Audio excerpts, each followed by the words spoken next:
Meeting ID followed by pound.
Great.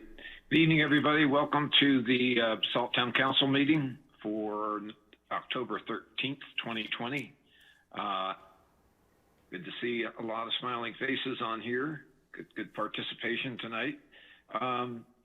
We will begin our meeting with a roll call, and then I'm going to ask our town manager to kick off the meeting. So, Pam, if you'd call the roll, please. Absolutely, sir. Let's begin with David Knight. Here. David, thank you. Glenn Drummond.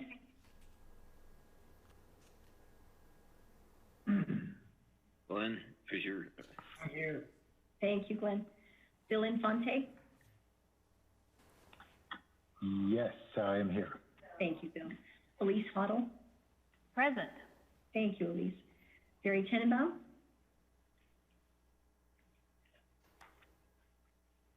He is connecting to audio right now, so. Bump over to Ryan Slack. Here. Gary Tenenbaum, he'll be connected. Here.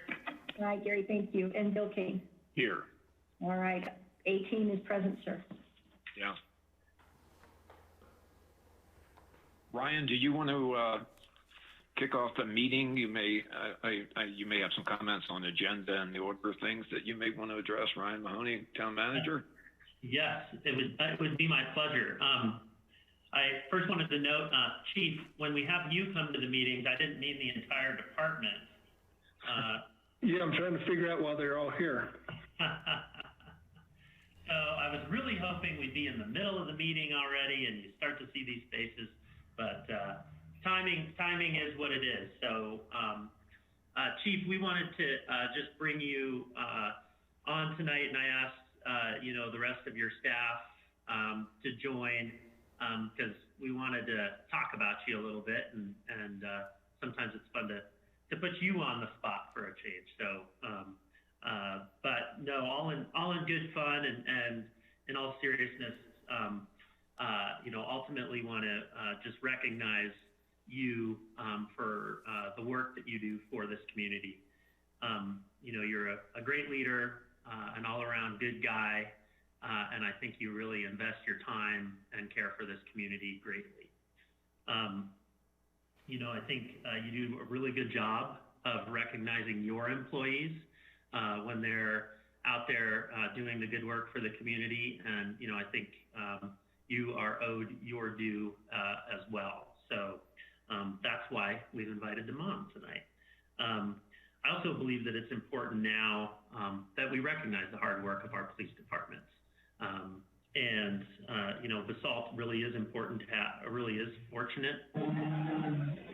You, Chief Knott, and we're really pleased to introduce your officers and let the community see, who our police department is. So the community truly does respect the work that you do.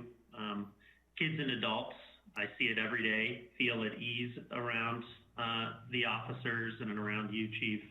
And that definitely doesn't happen by mistake. That's something that takes time and takes time to earn the trust of the community. So thank you for your leadership. Thank you for your professionalism, and also thank you for your support in helping to lead this organization. So with that, I have a commendation that I just wanted to read briefly, which triggered this whole thing in the first place. And so this will go into your file, but just wanted to make sure that the council understands the hard work you do, and your staff, and how much we appreciate that work. So on behalf of the entire Basalt community, I would like to commend you and your officers for how you handled the potentially dangerous call on the morning of August 27th, 2020. The Basalt police responded to a distress call on Evans Court in the Willits neighborhood that was ultimately de-escalated because of the professionalism and skill resulting from extensive training and experience. The outcome was ultimately successful, with 2 suspects being charged with several serious crimes, and the neighborhood being able to return to its normal, peaceful setting. The initial chaos of the scene was quickly assessed, and it was determined that additional support would be needed. Thanks to the cooperative agreements with our regional partners, several agencies responded to help, both on the ground and behind the scenes. Within minutes, one suspect was taken into custody and the second taken into custody hours later without further incident. Once the area was secured, the neighbors were able to return to their homes, but the work continued for you and your officers with the execution of a search warrant, which resulted in the recovery of evidence that would support the charges brought against the two suspects. You and your team worked tirelessly for well over a week afterward to gather reports, interview parties, and ultimately provide a recommendation of charges to the district attorney. Thank you, Chief Knott, and to the rest of the police department for keeping our community safe. We are fortunate to have a well-trained and skilled police force in Basalt. Keep up the good work. So that's what I got. Thank you so much, Chief. Thank you. Thank you very much. And thank you to all the officers. They're incredible. We have an incredible police department. Thank you to the town and the council. And thanks everybody for taking the time. Appreciate it. Thanks, Chief. You guys do a great job. We all appreciate you. You know, Basalt's a better place to live as a result. You know, you do a great job community policing. You do a great job with outreach, and there's an enormous trust factor that takes a long time and a lot of energy and patience to cultivate, and you guys are doing great at it. So we appreciate you all. You got a couple faces in there. I don't think I want to arm wrestle tonight, but you got a great staff. So thanks. I agree. Thank you, Mr. Mayor. And thank you, Aaron, and all the officers, and nobody has to do any burpees. All right. We will move on to our regularly scheduled meeting. So our first order of business is to take up the consent agenda. We have minutes from September 22nd, and then authorize the mayor to sign a letter of support for Aspen Valley Land Trust's application to Great Outdoors Colorado. So this is warms the cockles of my heart because I'm the mayor. I served 8 years on the Aspen Valley Land Trust, and I was on the GOCO board, so I kind of know all these characters. So this is great. So I'd entertain a motion to approve the consent agenda.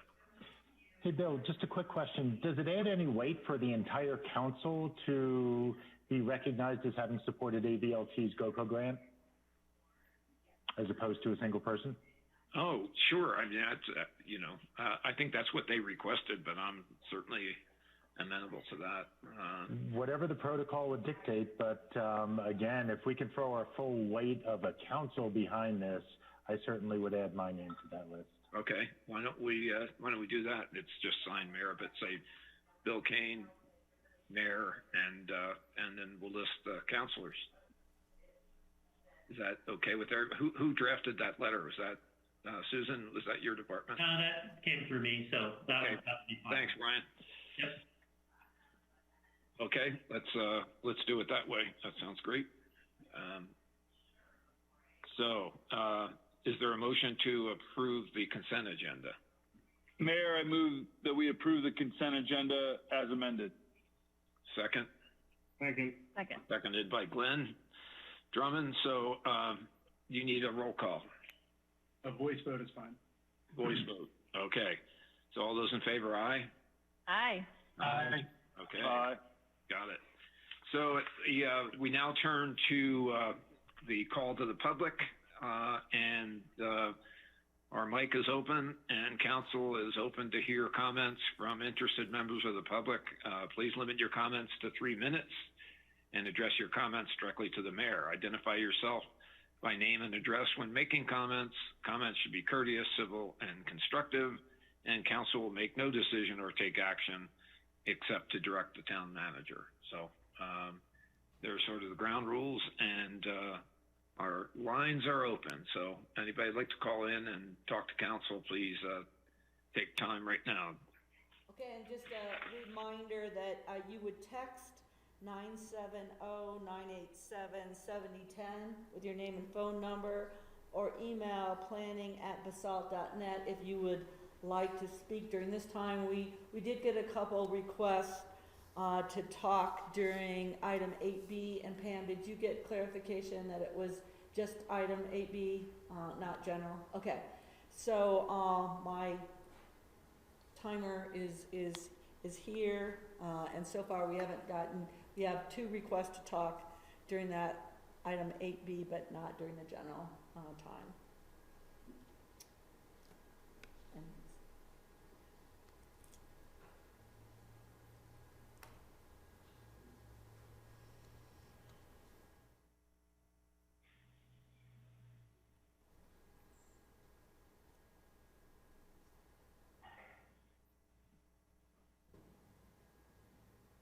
Gary, I like your conference room.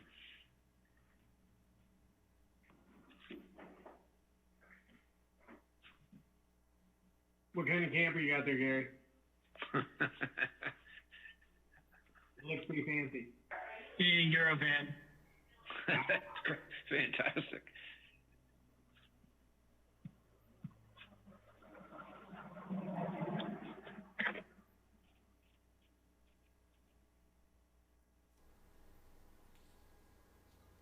So we're good, there's no additional calls coming in and no emails or text messages.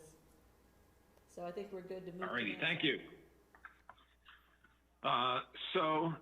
With that, we will turn to our next order of business, which are mayor and council reports and comments. So floor is open for comments from council.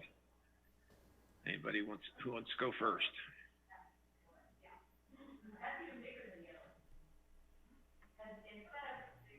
David Knight. All right, Pumpkin Jazz, thanks to Carl and everybody helped put that on. Super high quality music, and great weather, really fun. I'm looking forward to seeing that next year. Really great music. And then also, just wanted to call out the Light Hill Trail the reroute being done. If you haven't checked that out, check it out. It's pretty cool. Seeing new vantage points from the hills above town, you know what I mean? You're seeing other things that you didn't see normally.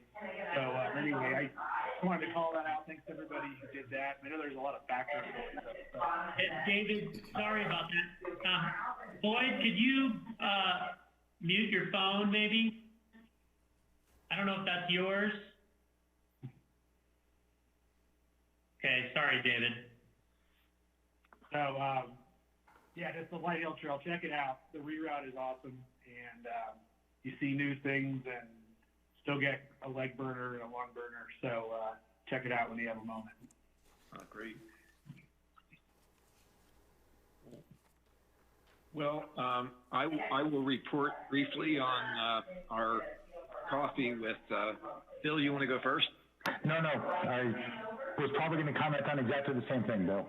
Yeah, I was just going to comment on our coffee with, we've had 2 of them now, and there was a lot of participation by parents interested in activities for teens. Seemed to dominate our discussion, dominate in a good way. I think it was good to hear from people. We have moved relatively quickly. We had 2 coffees, which resulted in Glenn Drummond offering to do a sort of due diligence on the public room at Valley Pines, and so we had a couple of members of the public travel with us over there to see if that space might work as a kind of hangout for teens, to give them some chance for social interaction and some, break from pure working on devices and video and all the things that are part and parcel of COVID these days.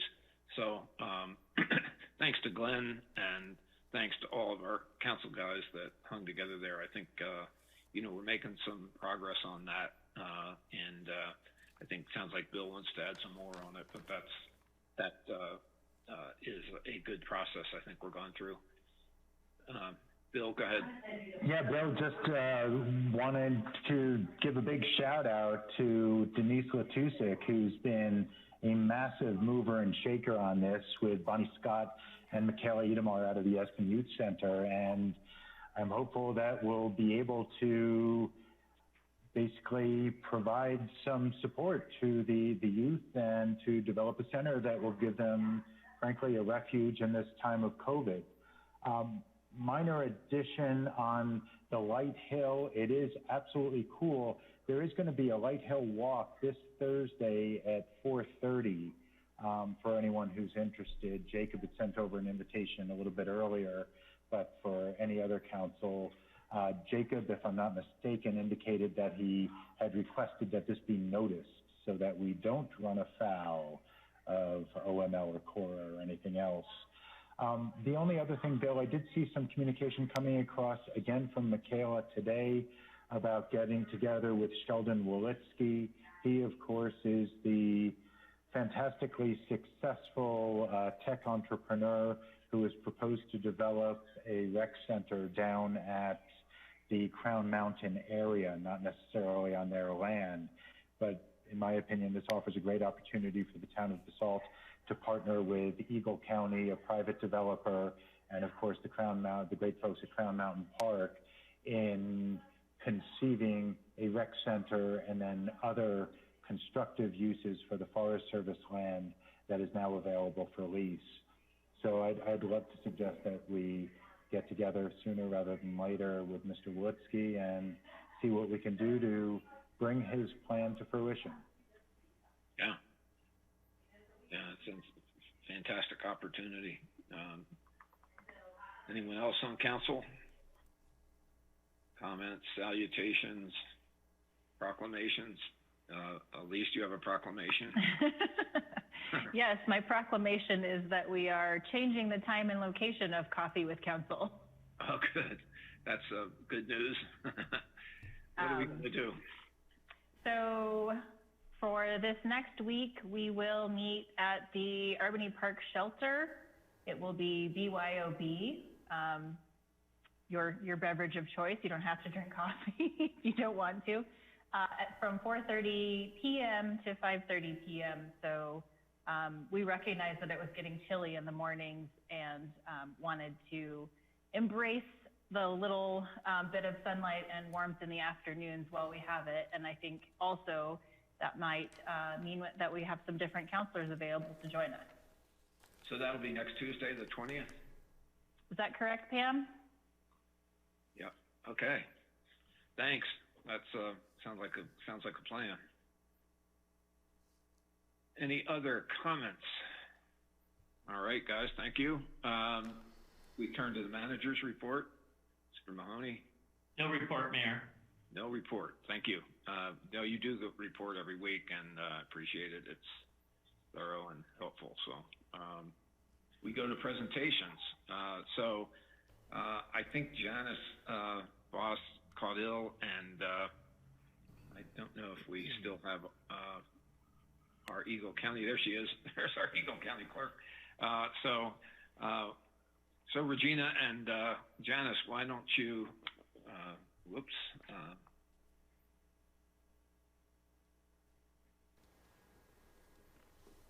I don't know. Is somebody taking over the screen? I guess. At any rate, you're up. Does anyone, Ryan or anybody, want to introduce this item or? So can you hear us? This is the elections update. It's Janice's. 625. I can hear you. Janice, we can hear you. Go ahead. Can you hear us? Can you hear us? Yeah.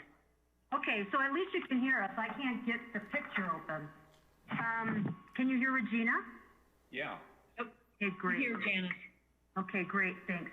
So what Regina and I would like to do tonight is just to go over where you can find information on the election and when ballots drop, where to return them in drop boxes, when early voting starts and where to go, as well as election date voting service centers and where to find your outcome for election and election. So the November 3rd election is in 3 weeks, and in 25 minutes in 3 weeks, it'll close at 7 o'clock, and this election will be under our belt. Not that we're counting here. So 3 weeks, November 3rd is the general election. And what we'd like to share with you is if you would like a sample ballot, anyone, or a blue book, or a Tabor notice, or to find out where the voter service centers are, or the hours, or Dropbox. In Eagle County, could you share the website that you would go to in Eagle County, Regina? Yes, it's eaglecounty.us, and you can search for the clerk's office, or you can go directly by going to eaglecounty.us/clerk, as well as on our main Eagle County home landing page. There's a large icon at the top or picture that you can click on, and that'll take you directly to voting information right from the home page. So in Pickens County, it's at pickenvotes.com. Everything's right there. And Regina mentioned an icon. There's an icon right in the middle of the screen if you want to go into your state voter registration record. So those are the two sites you would go to for more information within the county you live. And you probably have seen your ballot in the mail already. So last Friday, ballots dropped in Grand Junction. And Grand Junction is the Western Slope Distribution Center. By Saturday morning, those ballots were sorted and on trucks and driving back in the morning to Glenwood Springs, up to Vale, and up the Roaring Fork Valley. So most individuals within these valleys received their ballot on Saturday. They were voting them on Sunday, and we could see them dropping the ballots off in the drop boxes already. So to review with you in Eagle County, Regina, can you go over where the drop boxes, the 24/7 surveillance drop boxes, which are safe, secure, they're convenient, and they're timely because the ballots come right back to our office. So where in Eagle are your drop boxes? Yep, so we have the shared Dropbox with Pitkin County right there behind your Town of Basalt offices. We have a Dropbox at the Eagle County building in Elgibel, and those Dropboxes have been in place for several years now. We have our newest Dropbox in Eagle County at the Town of Gypsum municipal offices at the main Eagle County building right here where I am in Eagle. We have one in Edwards at the Mountain Recreation Field House, and we have one in Avon, right in downtown Avon, next to our clerk and recorder's office in Avon.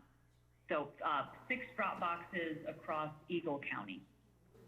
And in Pitkin, we have 3. We're smaller. So again, outside of the South Town Hall, up the valley, Snowmass Town Hall, and then right outside the Pitkin County Administration Building if you're traveling up the valley. I want to share with you, if you received your ballot in the mail, we are encouraging everyone, do your part, vote your mail ballot, drop it, return it through the mail to us if you prefer, or drop it in the drop box. And the reason why I'm stating this is because on the top of every ballot is printed, and these are all ballots in the state of Colorado.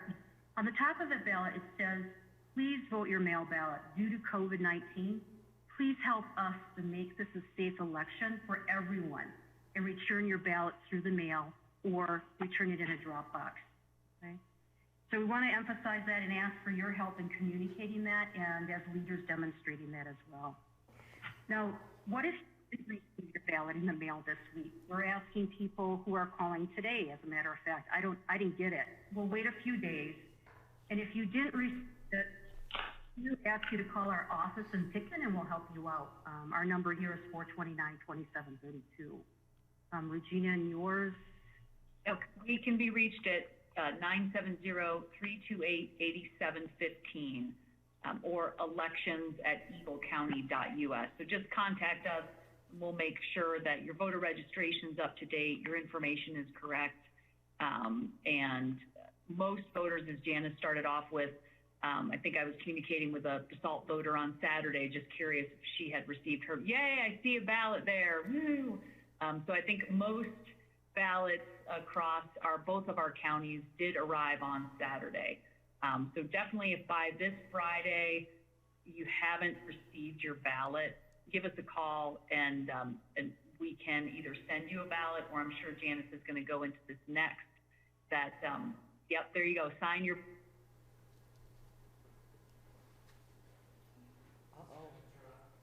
Oh, is everything dropped? Everything dropped? Okay.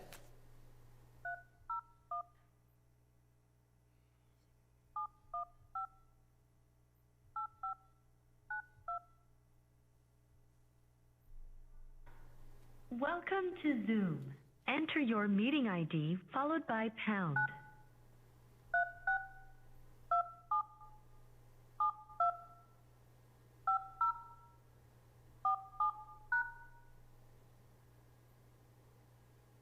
Enter your participant ID followed by pound. Otherwise, just press pound to continue. Please enter the meeting password followed by pound.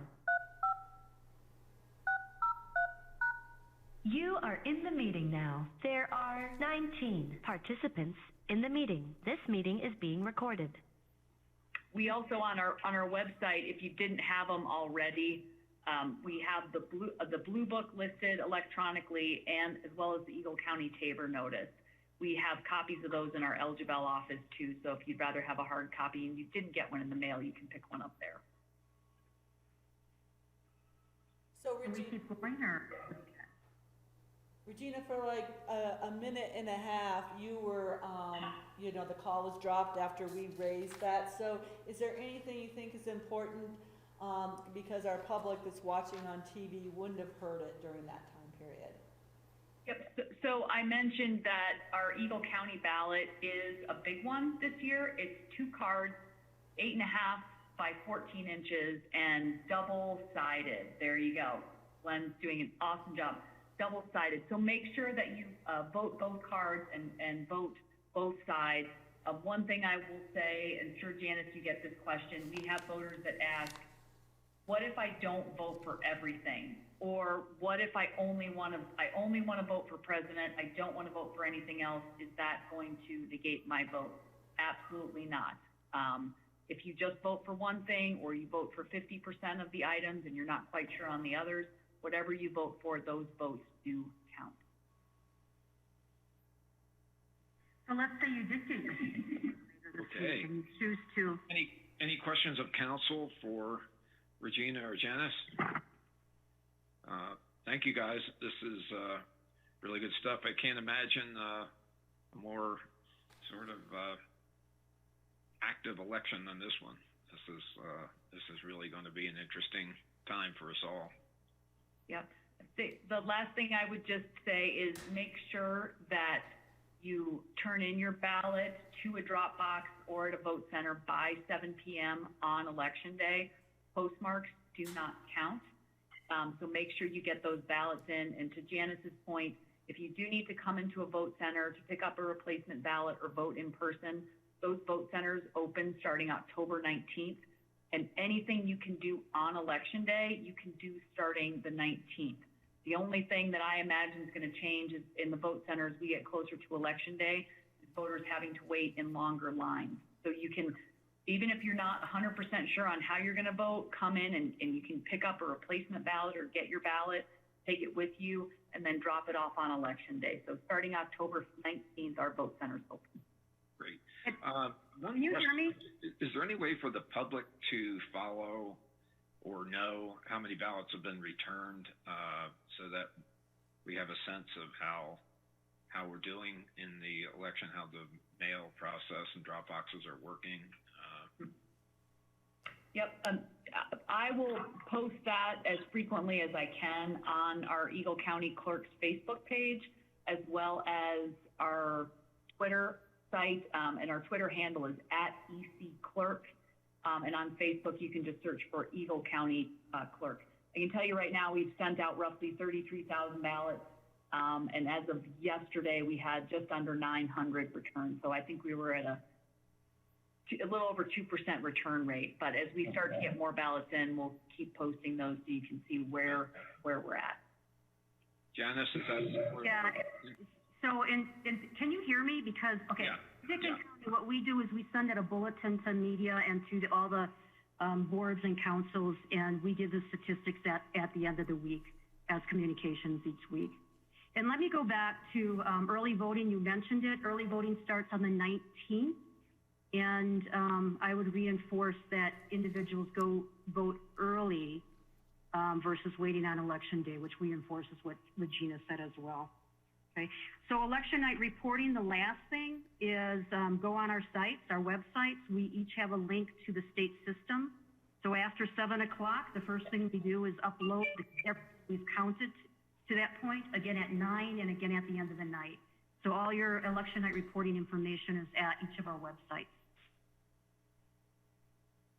And you guys actually will like post, you guys post results on 19th, or you just start counting on the 19th? We cannot release totals until after 7 o'clock p.m. on election night.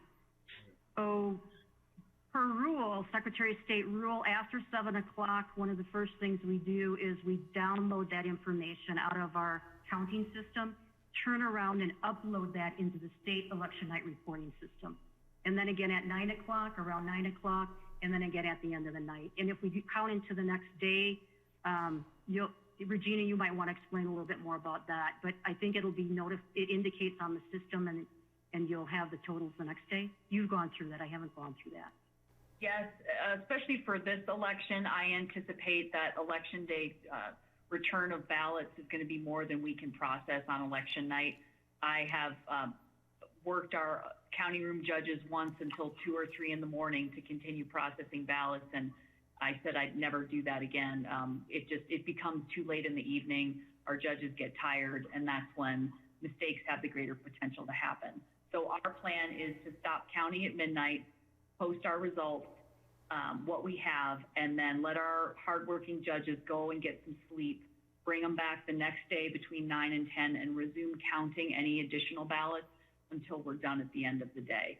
But at 7 o'clock, because we can start scanning ballots in starting October 19th, Colorado law allows us to do that.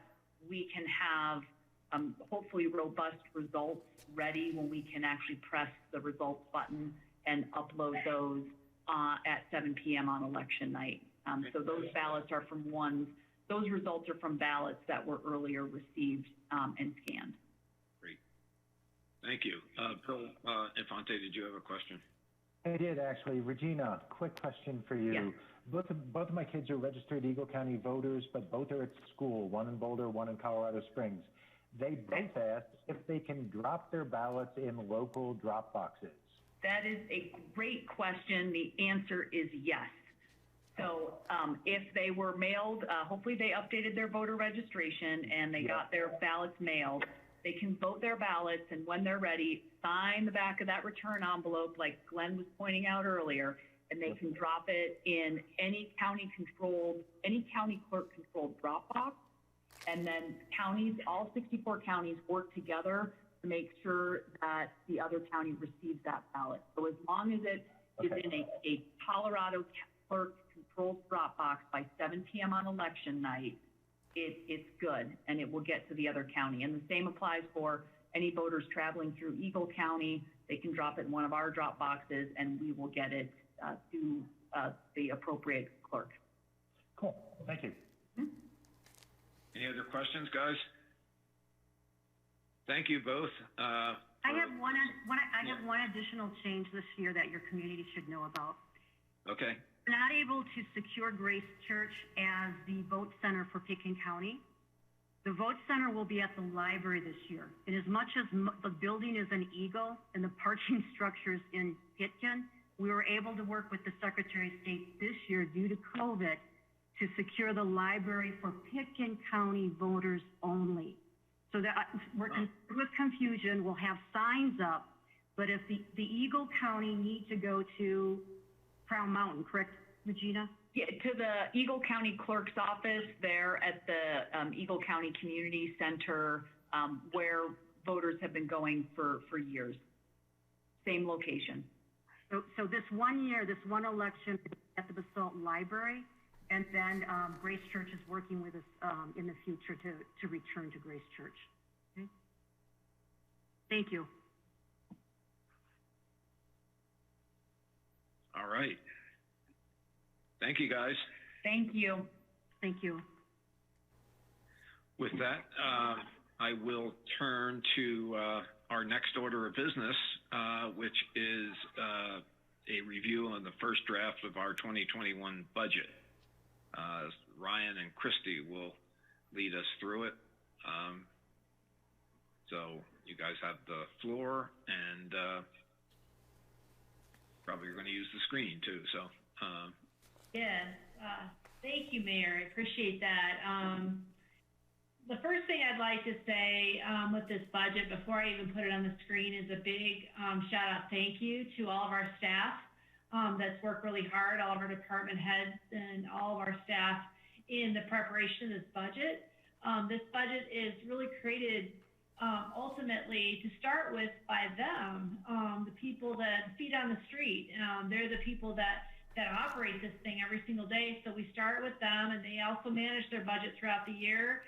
It just gives a lot of incredible transparency and detail for them, for management, and for the community, and ultimately council as well. So huge shout out to them. I'm going to go ahead and share my screen and start to talk about some of our budget.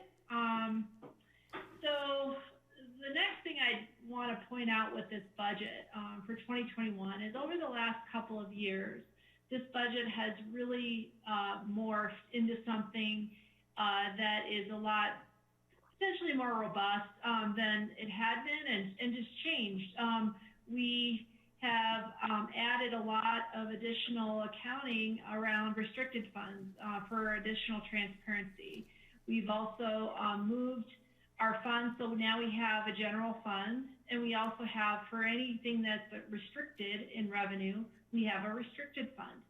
So as to separate out our operations separately so that everybody in the community and staff and council and all of our stakeholders can understand our meat and potatoes, what we need to operate for our essential services, and what we get in additional revenue that also helps us to provide all those services to the community. So a lot of really great changes over the last couple of years into an already good budget. So we're really excited about that.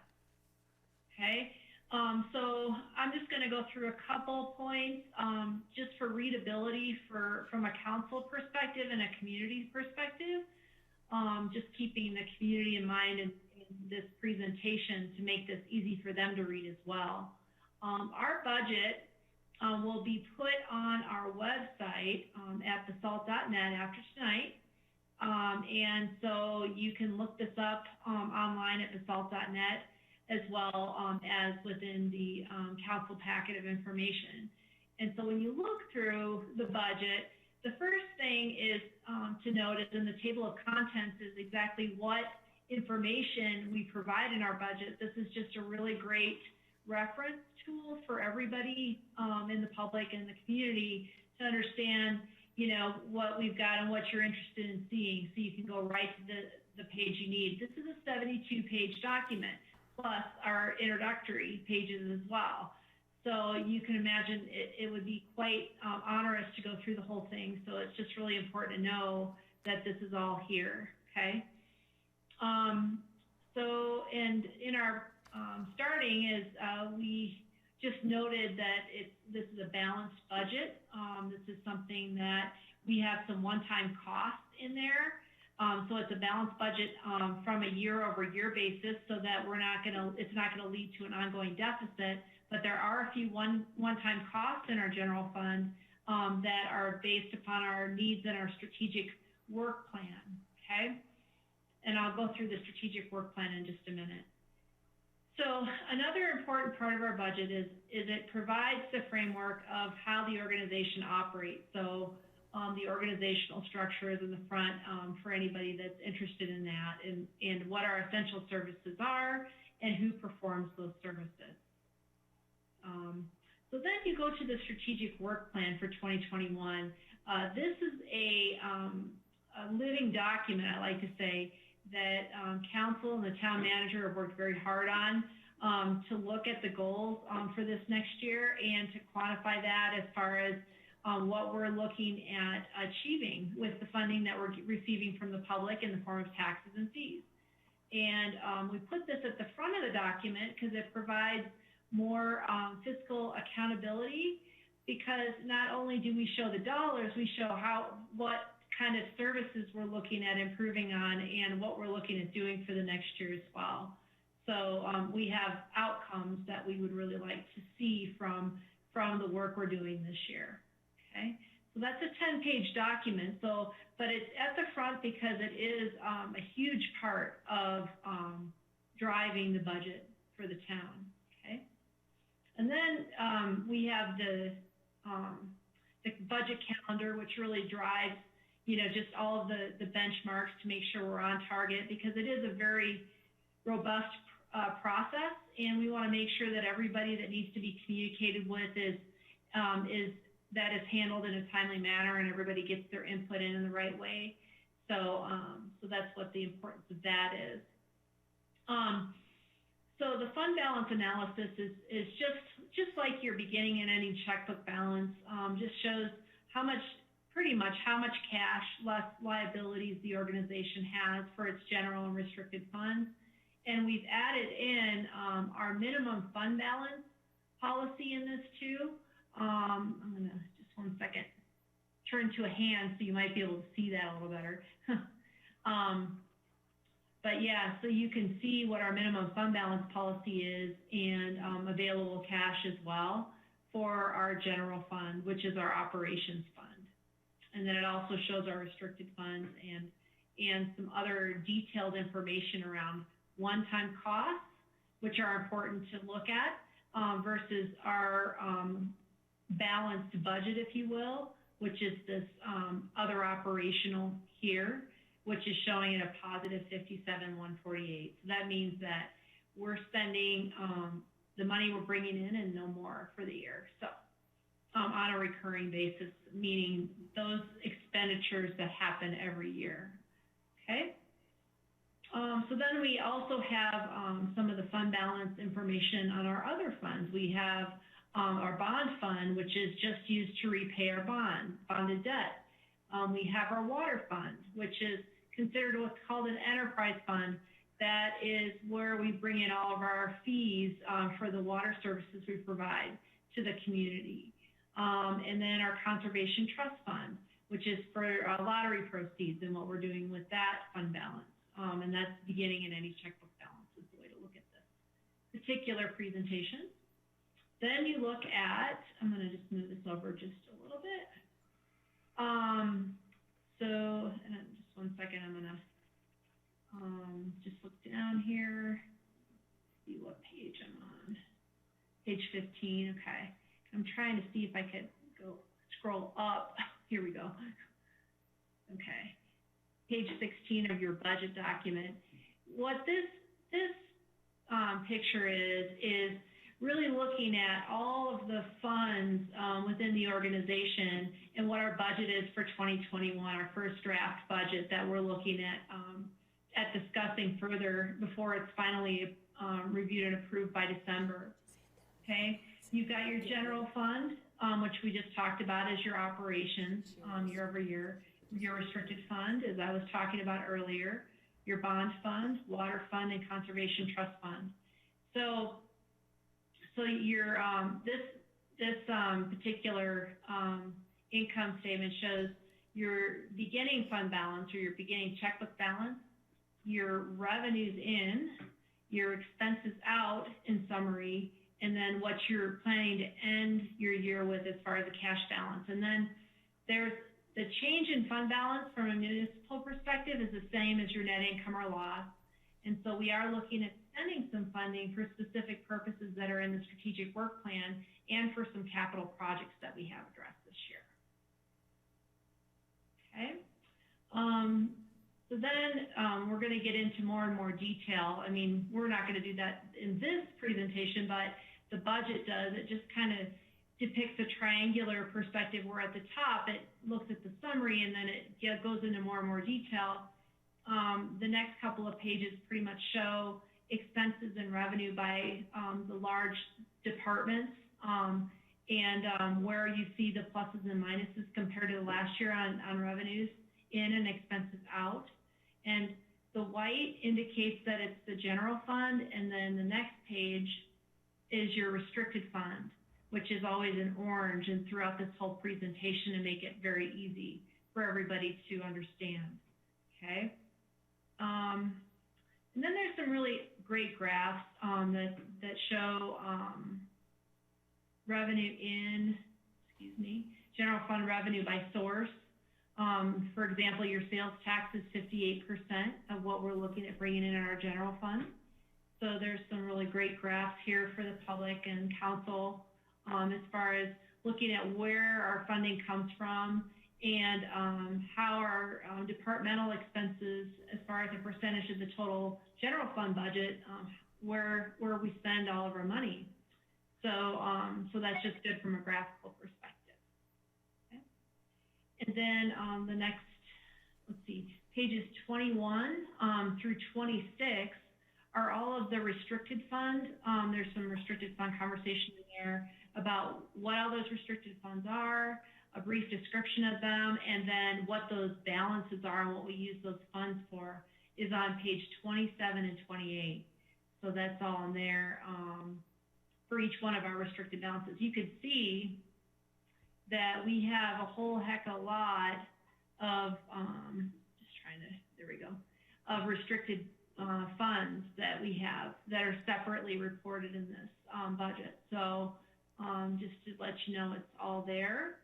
And then we have our revenue detail for the general fund and the restricted fund, and some sales tax analysis. And then we get into all of the by department budgets, which shows all the accounts and all the detail of where we're looking at spending the money. And that's actually makes up the majority of the budget, is all of those, all of that detail. But then I'm going to go way to the back of the document and just show you one more thing. We've also got detail for all the funds throughout the document here. And at the end, we have our capital improvement plan at the way end of the document that shows how we're looking at expending the capital for the next 5 years and what that plan looks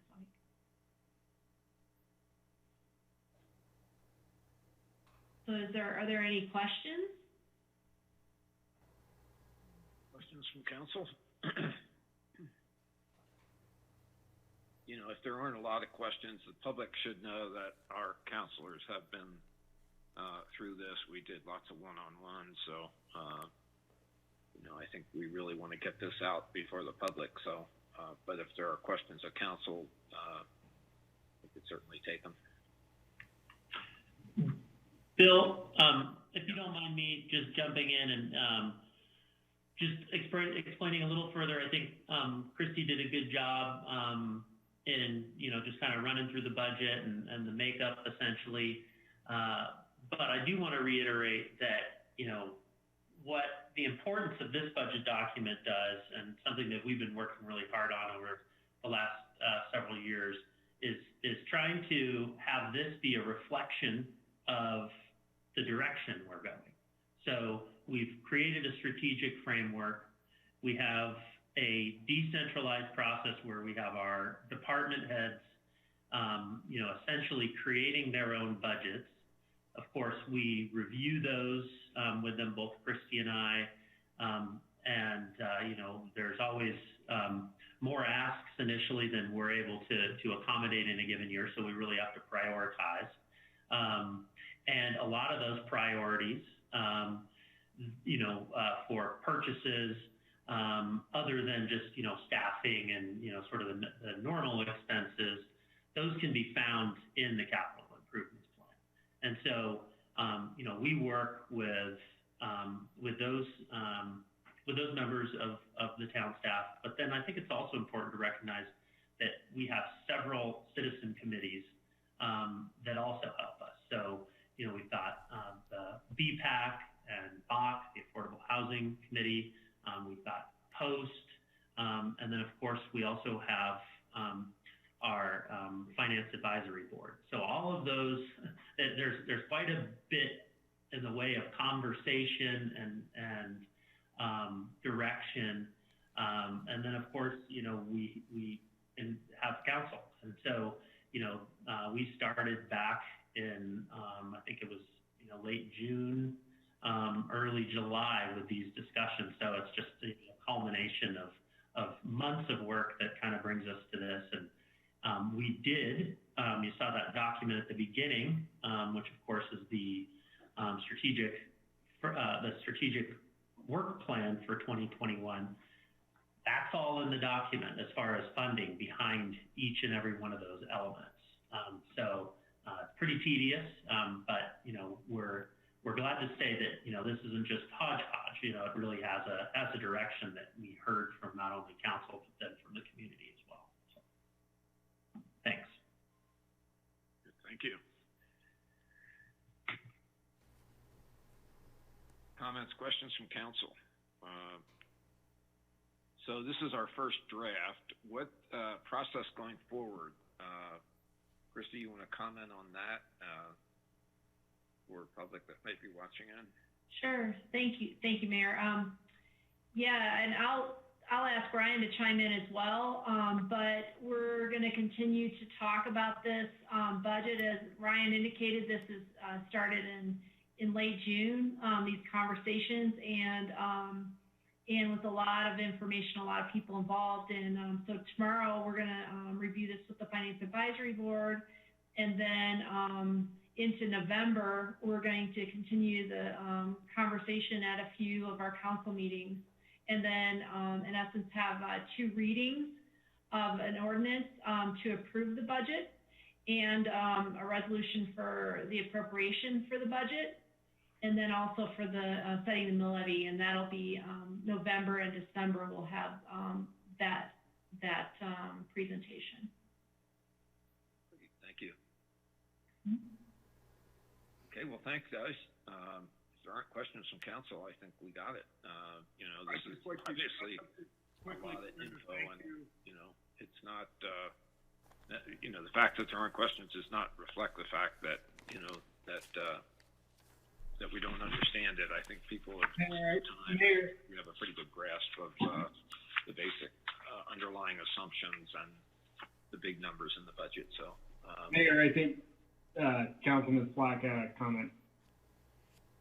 I'm sorry, who was? Yeah. Ryan Slack. Okay. I'd just like to extend another thank you to Christy and Ryan for all the hard work they've put into this. As going into my 3rd year, this is my 3rd budget, I think they've done so much work into making this understandable for everyone. And I can't thank them enough for all the hard work they put into this. Thanks, Ryan. I certainly second that. Thank you. Yeah, agreed. Thanks, guys. David, did you have a comment? I was just saying thank you and agreeing with you all. Okay. Good deal. All right, guys. Thank you very much. We, at this point, will now turn to our council actions.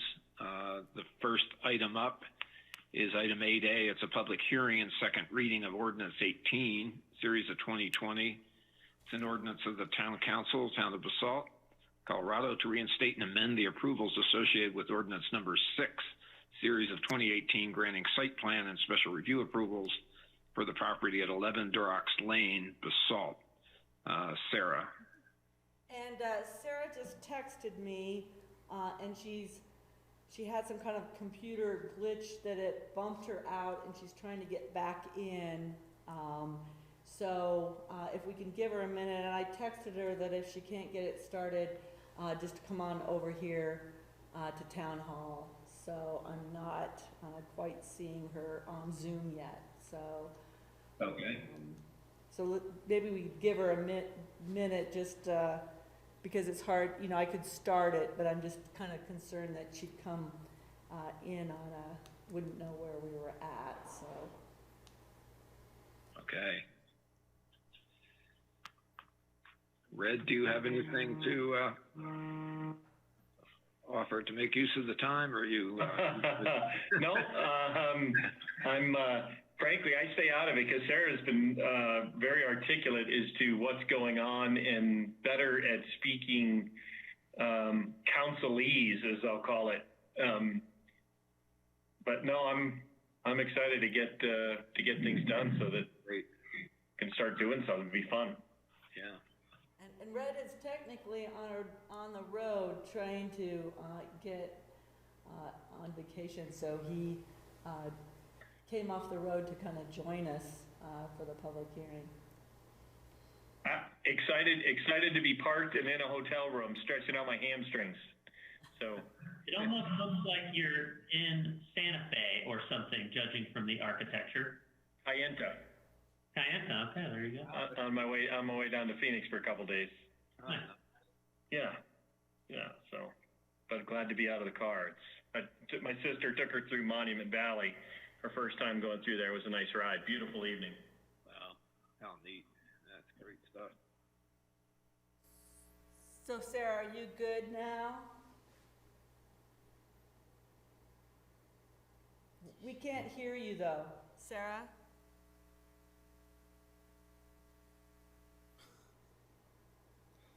Come over here. Sarah, why don't you just come on over if you don't quickly.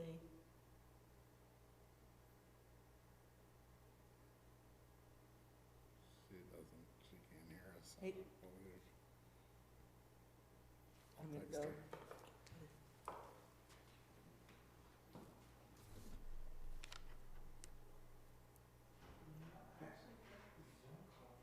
Oh man, again.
Welcome to Zoom.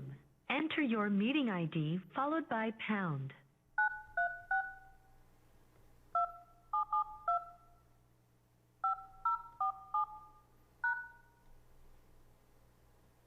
Enter your participant ID followed by pound. Please enter the meeting password followed by pound.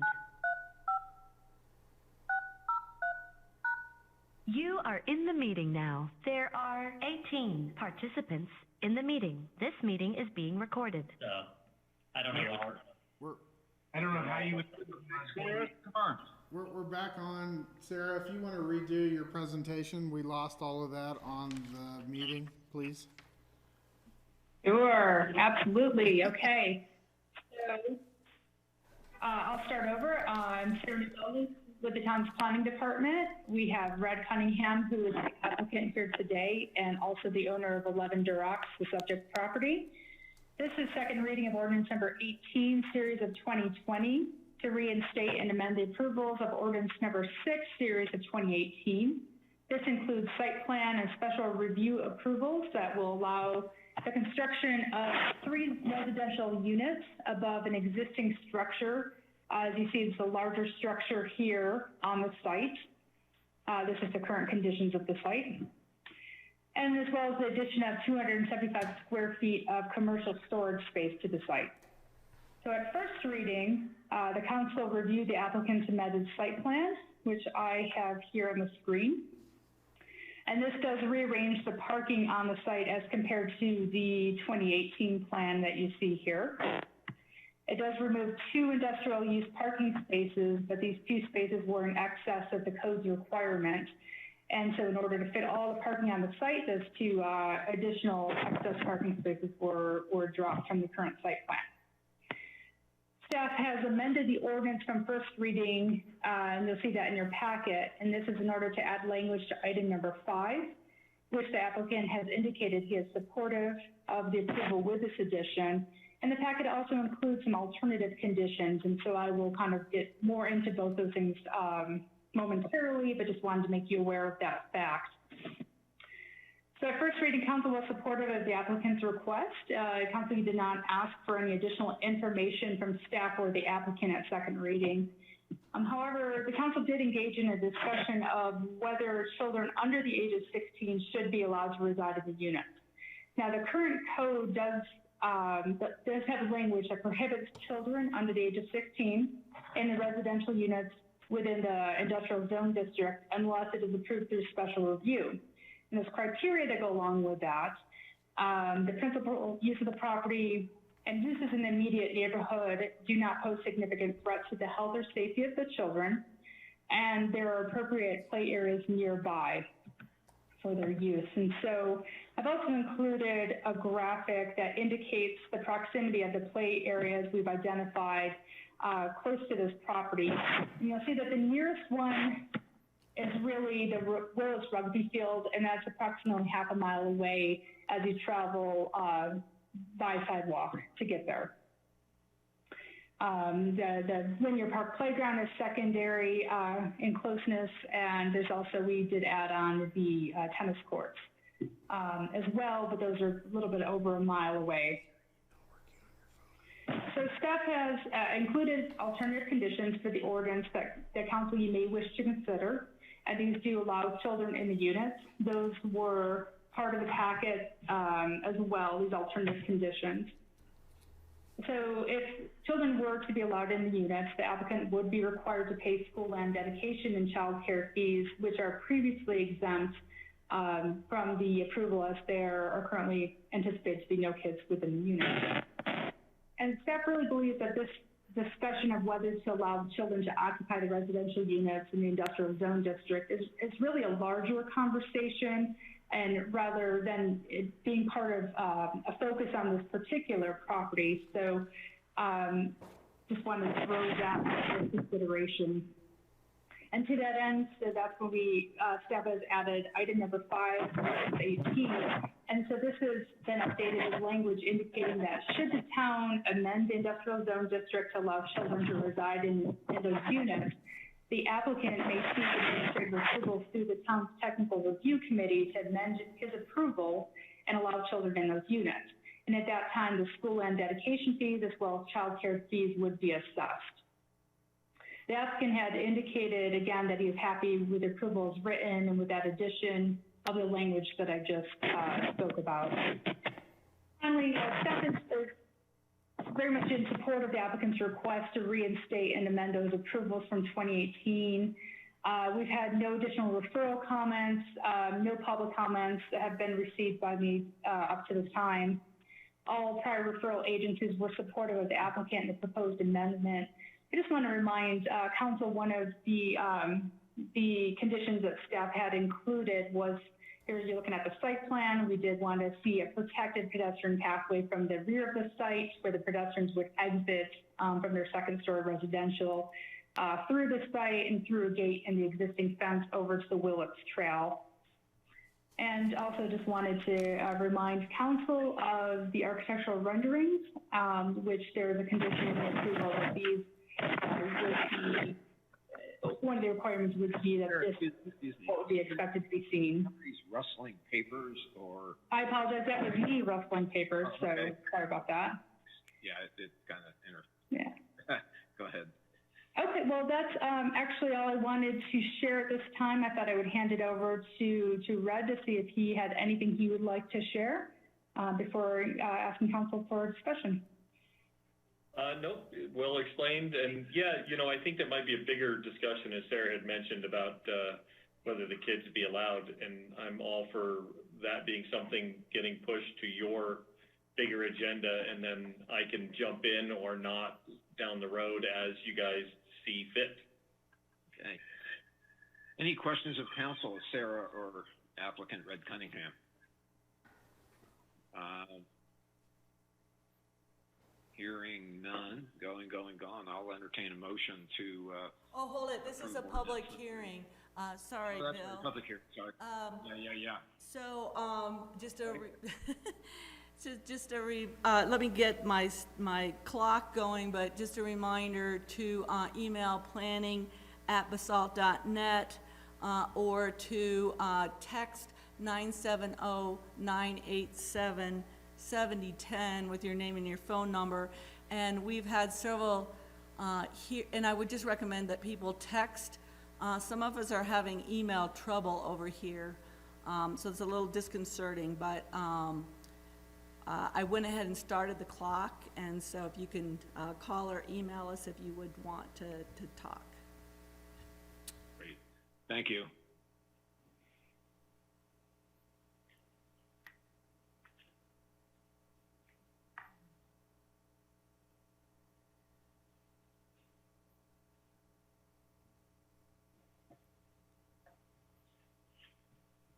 You should find the like Jeopardy timer soundbite. I know. I'm pretty lame because I'm not a person that plays a lot with my phone, so.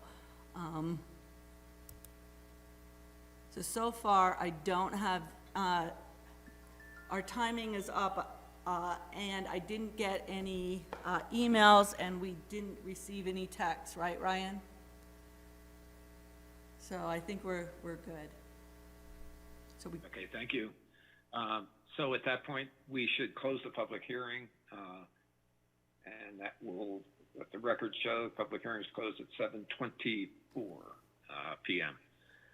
So now I would ask to see if there's interest in making a motion to approve ordinance number 18 on second reading. Mayor, I move that the town council adopt ordinance number 18 series of 2020 on second reading. Second. Okay, moved and seconded. We'll read a roll call for this one. Green. And just a clarification, that's the ordinance that was in the packet, without the alternative language. Okay. Pam, do you want to call the roll? Absolutely. Let's begin. Elise Huddle? Yes. Bill Infante? Yes. Barry Tenenbaum? Yes. Thank you. David Knight? Yes.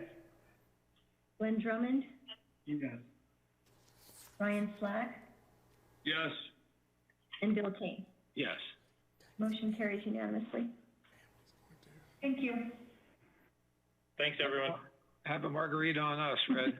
I think I might go do that. Thanks, everybody. Appreciate your time. Good luck finding Ron Caliente. Sarah, right. Sarah, you're a rock star. I appreciate it. Thank you, Red. I'll be in touch. Bye. Bye-bye. Okay, next item of business, item 8B, public hearing and second reading ordinance number 19, series of 2020. Ordinance of the Town Council of the Town of Basalt, Colorado, approving a contract to buy and sell real estate with Sheldon Properties, LLC, for the purchase of Lot 4, Mid-Valley Center, PUD, Basalt, Colorado. Ryan Mahoney and Jeff Conklin will tee up the discussion. This is a second reading, and we had a pretty full presentation on first reading, but I'll let you gentlemen take the floor and lead the discussion here. Sure. Jeff, you want me to go ahead and kick off? Okay. So I'll repeat just a little bit of where we are in sort of the history of the purchase that leads us to today and started back toward the beginning part of the year. So I think one of the things that I always make sure I mention to council and to the public and to the staff is, as an organization,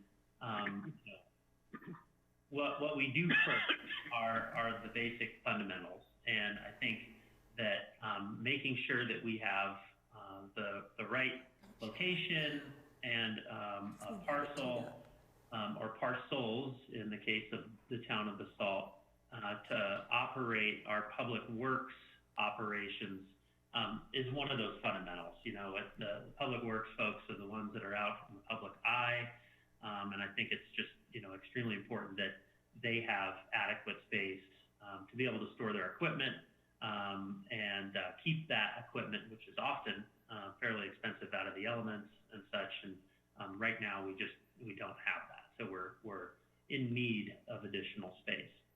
For those listening, wondering what our public works folks do, you know, they are the ones that care for our streets and our parks. Of course, that includes snow plowing, take care of our affordable housing units that we own, municipal buildings, and then, of course, in East Basalt, providing safe drinking water. So a little bit of history. Back in 2006, we started looking for a facility and commissioned a program study dating back then. Since that time, we have grown quite a bit. We've added about 1,000 people to Basalt proper. And of course, that doesn't include growth in the unincorporated areas, and then, you know, visitors and people that come to shop, et cetera. So we're growing, and our service base has certainly expanded during that time. And it is our goal to keep our level of service to the high level that our residents enjoy today. And so we have continued looking for property over the years since we initially commissioned a study. And in 2016, we had an appraisal for a property on Willets Lane, and unfortunately that property didn't work for us, and so we moved on. And since that time, you know, I hear from Boyd pretty regularly of you know, different leads that he's finding. We've certainly looked together. He's talked to several large landowners in the area, trying to find a property that would suit our needs, which has not been able to bear fruit. We've looked at the property that's currently for sale of the Frying Pan just a little ways. It's a large property, but really doesn't suit our needs, just given the size of the property is pretty big, 25 acres, and just, you know, adds to our workload, which we're trying to find a base of operations that just makes sense and needs to be the right size. We've also looked down in Elgibel. Upriver, there was a property that's about 8 acres that we've looked at over the last few years. The issue with that is that there's not a controlled intersection. So I'd have staff coming and making a left turn across oncoming traffic that we know goes quite fast through that area. The site's also too big. You know, we would end up managing more than we needed, and it requires that level of management. And we just want to kind of stay away from adding that to our plates. So when we found this property, you know, we took a look at it. It's a great location, central, to be able to get into the downtown area or to be able to get into the Willets area. And so we're pretty excited about it. And from there, you know, started to do some of the due diligence on the property. When we brought it to the council initially, which was a prior council, you know, it was, you know, a work in progress for them. And, you know, they had made a commitment in the strategic work plan back in 2018 or 2019 to continue looking, and so we did. So it's definitely something that's been identified as a need over the years, and we find ourselves in March in a sales contract, and during that time, of course, COVID hit. And so there was some uncertainty. We also elected a new council, and so I think it was at this council's first meeting that you were faced with making that final decision or second reading on the purchase. And at that point in time, with the economic uncertainty, we just, neither staff nor council felt comfortable with moving ahead, which I think was prudent at the time. But of course, we have learned a lot since then. You know, our finances continue to be strong. We've renewed our reserve policy and are looking forward to 2021 having a strong reserve with extra cash on top of that. And, you know, I think the revenue modeling is showing that this is a move that we can make. And it's something that we're looking at not over the next year or 2 years. This is really a 20-year horizon where we will be using this site beyond COVID and have these needs today. And so we feel confident that given the due diligence on the property, we've done some site layouts, we've done an environmental assessment and an appraisal, that this will work for us. And, you know, I think that with the care that we've taken over the years, that is clear evidence that we have been careful with the taxpayer dollar, and we want to continue to provide that good service.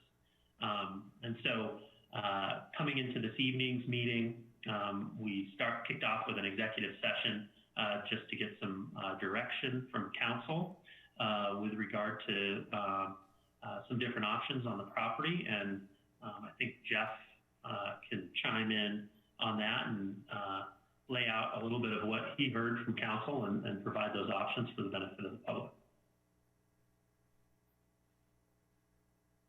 You're muted.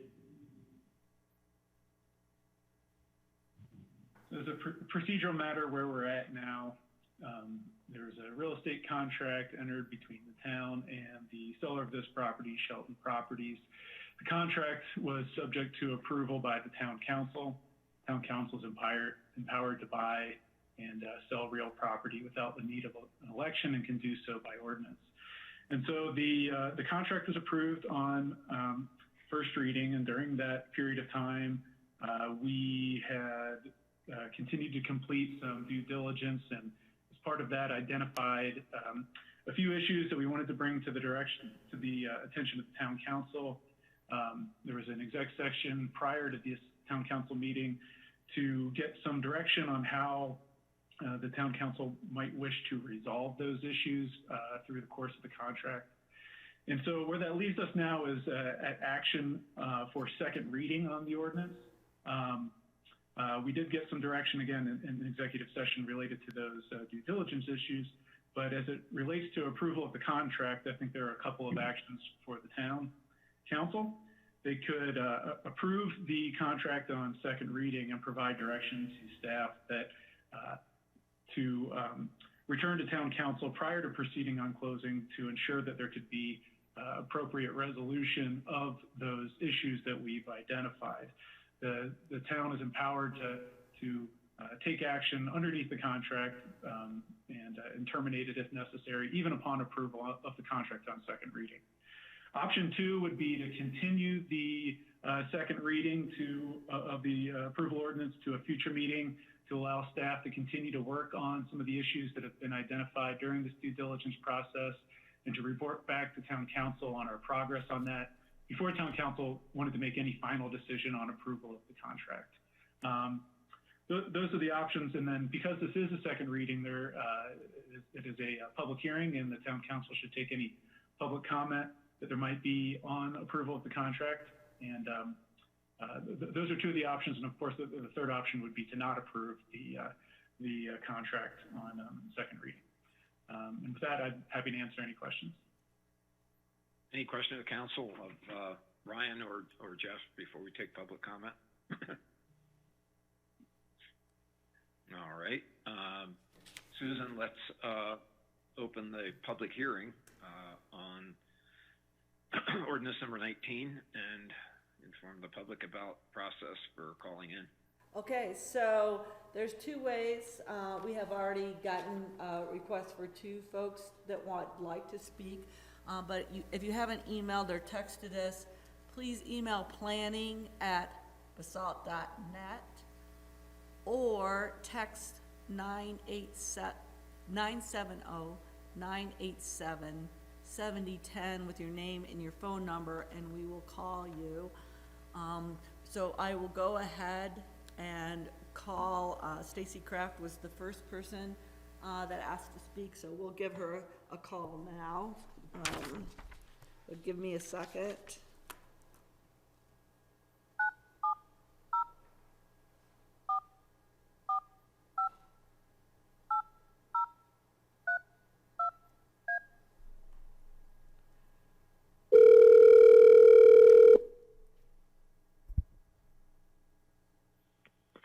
Stacy Kraft. Hey, Stacy, this is Susan Philp from Basalt Town Hall, and you are you are on our Zoom call, and it's time for the public hearing is now open for 8B, and you know all the rules for public hearing. Yes. So I'll let you go ahead. Okay. Thank you. I'd like to say a few words on behalf of Gemma Chapman, if I can. She sent me an email and she couldn't be there tonight. Is that all right? Sure, she says, I'd like to take the opportunity to comment on the proposal for the new maintenance facility. It is disappointing that there's still no clear plan on the development of the parcel of land by the river in Basalt. This is a wasted opportunity for the community. Also, no progress on a rec center for our town, but there is $1.8 million available for a small maintenance facility. I do not understand why the priorities of Basalt Town Council are not focused on new projects that directly impact the local community in a positive way. We could be driving local business into the downtown area and providing ways for the community to come together. I feel that the town council are stuck in a rut while they could be embracing new ideas and projects, but that sadly is not happening. I do not feel that the town council has the ability to effectively manage the available funds in ways that generate business and a sense of community. It's time to refocus on progress and bring in outside expertise to focus on the real priorities for our town. And that's from Gemma Chapman, who has been a longtime Basalt resident. Excuse me.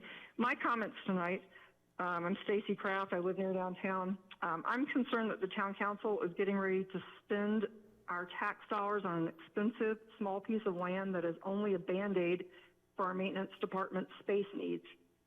Pardon me.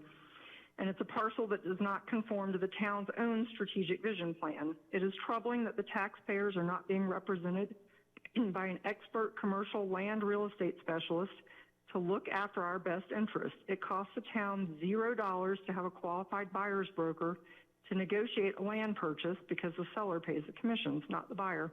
The town does hire realtors to sell town property, so it doesn't make sense that you'd neglect to engage one for purchases. Some of you have commented that you don't see the need for professional real estate representation. You have said that town staff and the town attorney are sufficient instead.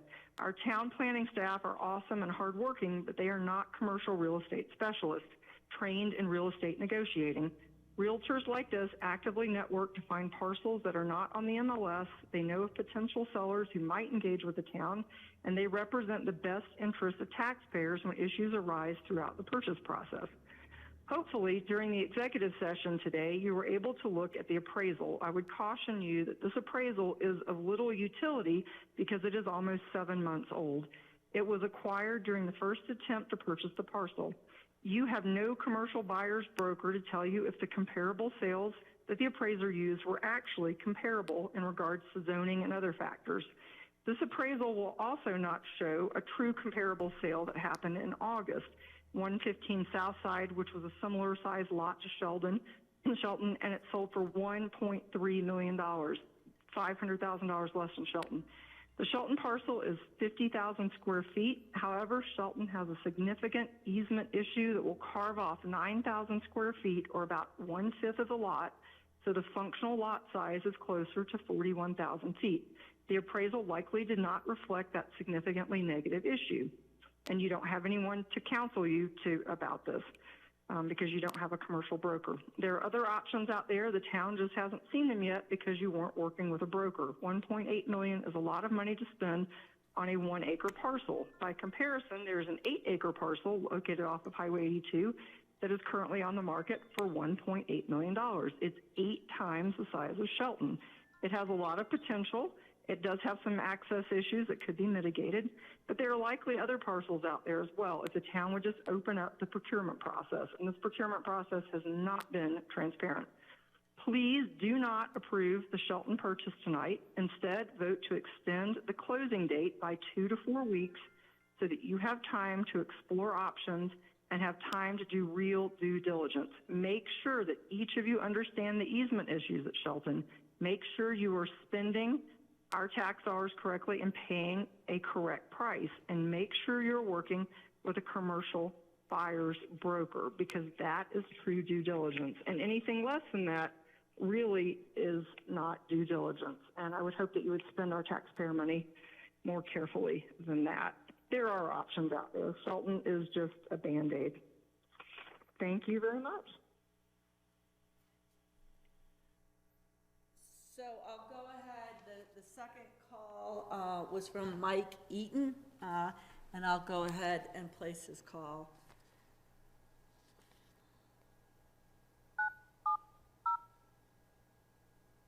Oops, sorry. Oops, sorry.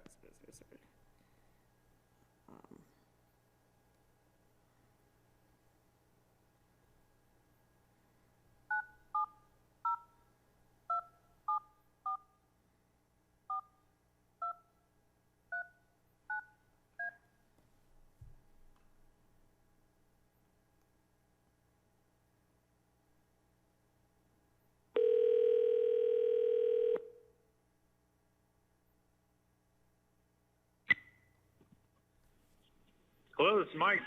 Hi, Mike. This is Mike Eaton, correct? Yes, correct. Yeah, this is Susan Phelps, and just to note that you're on our town council meeting during the public hearing, and you may speak. I don't know if you heard the kind of the ground rules, but we ask people that are speaking to keep their comments to 3 minutes. So Okay. Go ahead. Yeah, sorry, I'm driving. I was thinking I was going to be on at 7:55. I need to grab my stuff. I'll just spitball it off the top of my head. But so I'm calling, I'm a broker with Slifer Smith in Frampton, and I have a property listed, 100 Hoagland Ranch Road. The property is listed for $1.8 million, and it's 8 acres. Now, my understanding is that the town of Basalt is interested in purchasing the Shelton's property, the 1.16 acre property, and Willits there, which is, obviously great location, great access, but at the end of the day, it's only, it's a little less than 1 acre worth of developable land. And they're going to cap out real quick there once it's all developed. The current property that town of Basalt has and owns on 200 Faux Lane it's 0.57 acres, and they're already capped out on that. So they're really not purchasing much more land that's going to give them, what they need. And town of Basalt's ultimately going to be needing to purchase more land in the near future if they want to grow anymore with that. The property, 100 Hoagland Ranch Road, that property is 8 acres. It is zoned unclassified, so you'd have to go through a rezoning process with Pickens County. However, it's very close to the town of Basalt. It's right off of Highway 82. It has a couple of rapid bus stops right next to it. It has the bridge crossing over Highway 82 right there at the Hoagland Ranch intersection. And the property has very good water rights to it.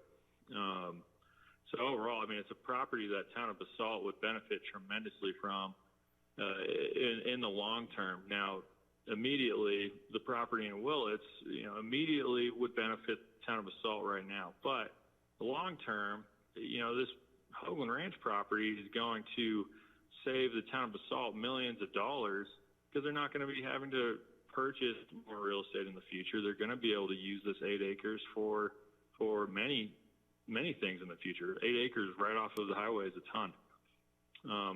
One of the issues that I know would be brought up is access.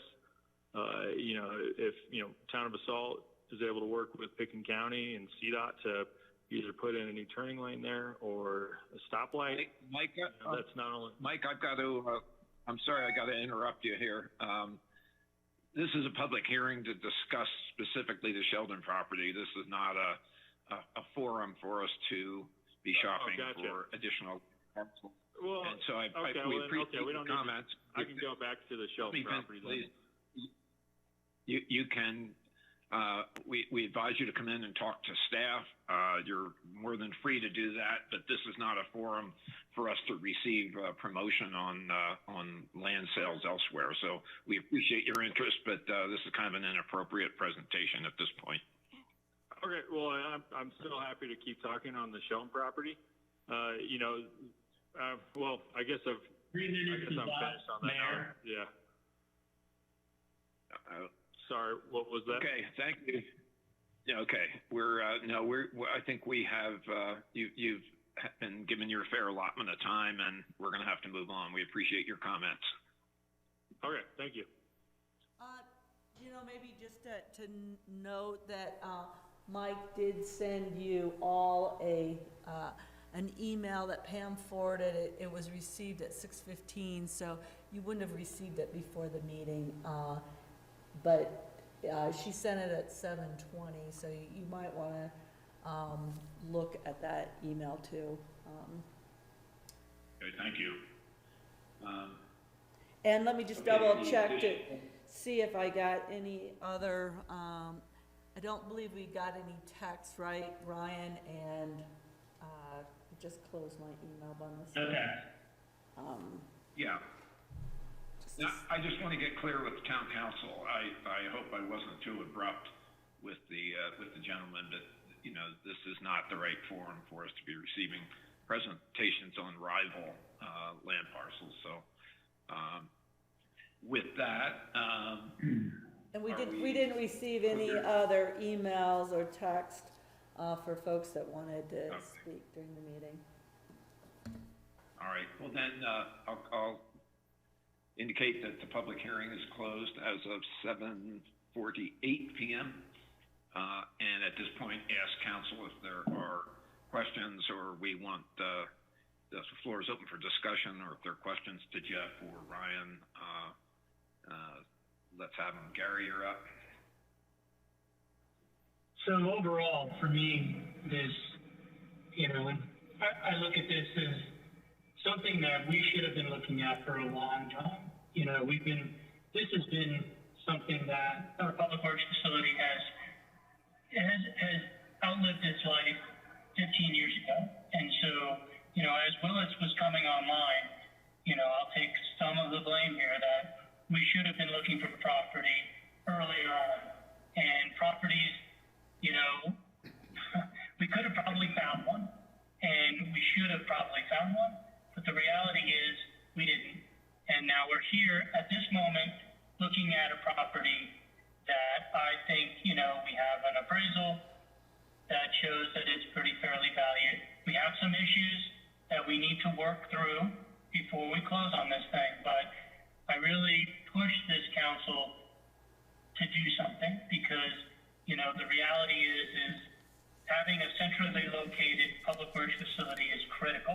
It's critical for the fact that Willits is almost fully built out, and we need to be in the middle. And, I just truly believe that at this point, if we can work through, some of these contingencies, if we work through them, I'm in support of making this close because I really believe that we need a facility. We should have done it a long time ago. I really, feel kind of remiss that we didn't. Land never goes down in value in this community. Even during the big recession, we should have been out there doing it.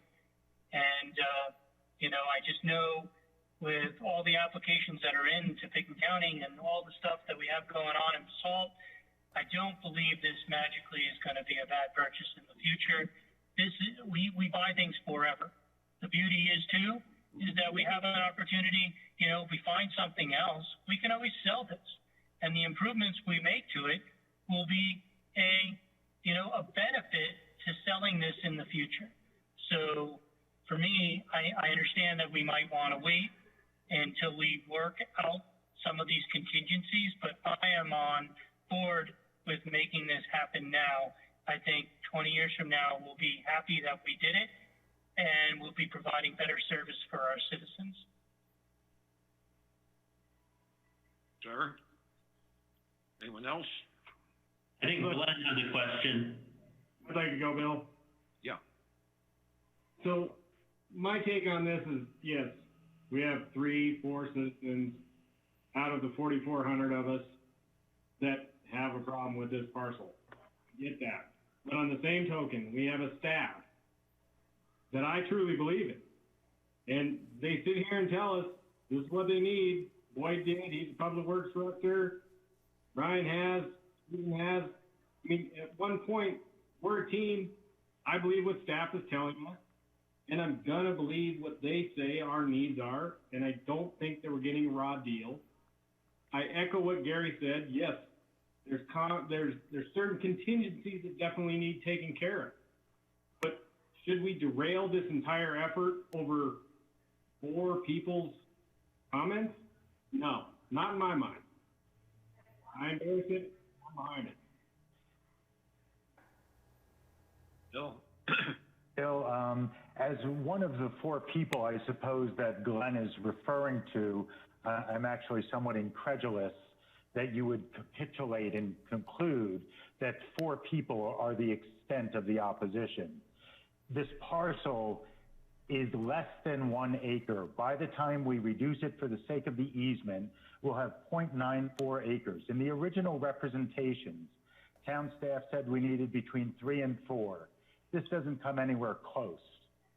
So I think it is unreasonable, irresponsible, and as I described to Madeline Osberger today, reckless to be spending $1.8 million taxpayer dollars on a property that is going to be sufficient for a very limited period of time, if at all. I am shocked to read Mr. Eaton's testimony where he says he has offered property for trade in the past. This was never brought to town council's attention, and so I am deeply distressed that we were not provided full and complete information about other property transactions that were executed in the time that I've served on council. So with great opposition, I appeal to continue, if not disapprove, this contract. And I am very much conscious that we are not creating more property, but I do believe that there are many alternatives that we should be able to identify, beginning with the Hoagland Ranch property. Gary. That Hoagland Ranch property is a disaster to begin with. It's further away from everything that we have in town. It needs a rezone. It's unclassified zoning. There's a reason why no one's buying it for $1.8 million for 8 acres. There's a lot of hair on that one in Pickens County, and that is not a solution for us whatsoever. So I was very happy that Bill Kane shut him down, because honestly, you know, that's what brokers do. They do marketing and trying to sell these things. That property is not something I even want us to even consider. So I'm hoping no one looks at that property as potentially an answer for us. Yes, Town of Basalt could come in and rezone it everything we want to do with it, but that's even further away. I hope that we don't even go near that one. And we really look at this Shelton property. There are some issues that we have to move through on it.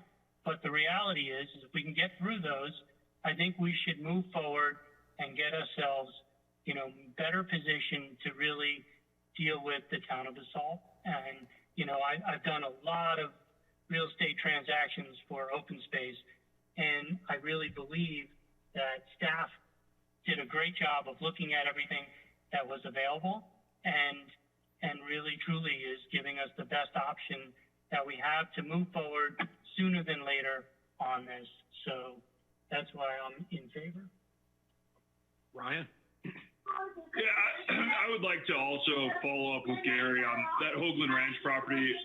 I drive into that turn multiple times a week for my job, and it is extremely dangerous. So everything Ryan is saying about that intersection is very true. It's a blind turn. Going in and out of there, you know, yes, you could work with CDOT. The quotes I've heard is over $500,000 to put in a turning lane. That being said, I also second Gary that we should have been looking for property for a long time. This property is in the center. The Shelton property is in the center of Basalt. We know Basalt. There's Old Town and Willits. This one's perfectly split. I would prefer to continue this vote to a later meeting, figure out the concerns that have been brought up earlier, and also approach a real estate broker and see if there is any other property that is available that we don't know about, just to see. I mean, what's it going to hurt us? Maybe there is some piece of property out there that hasn't been listed yet, and we get a jump on it. But I do agree that the Shelton property can fit our needs, and we need something, and there isn't a lot of property available that is going to be right where we want it. So, thank you, sir.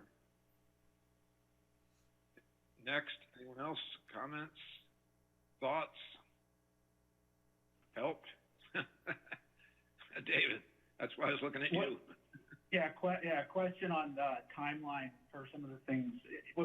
Jeff or Ryan, what would you expect the timeline might be to potentially resolve some of the things that are outstanding? I do think I'll make my comment nested in here.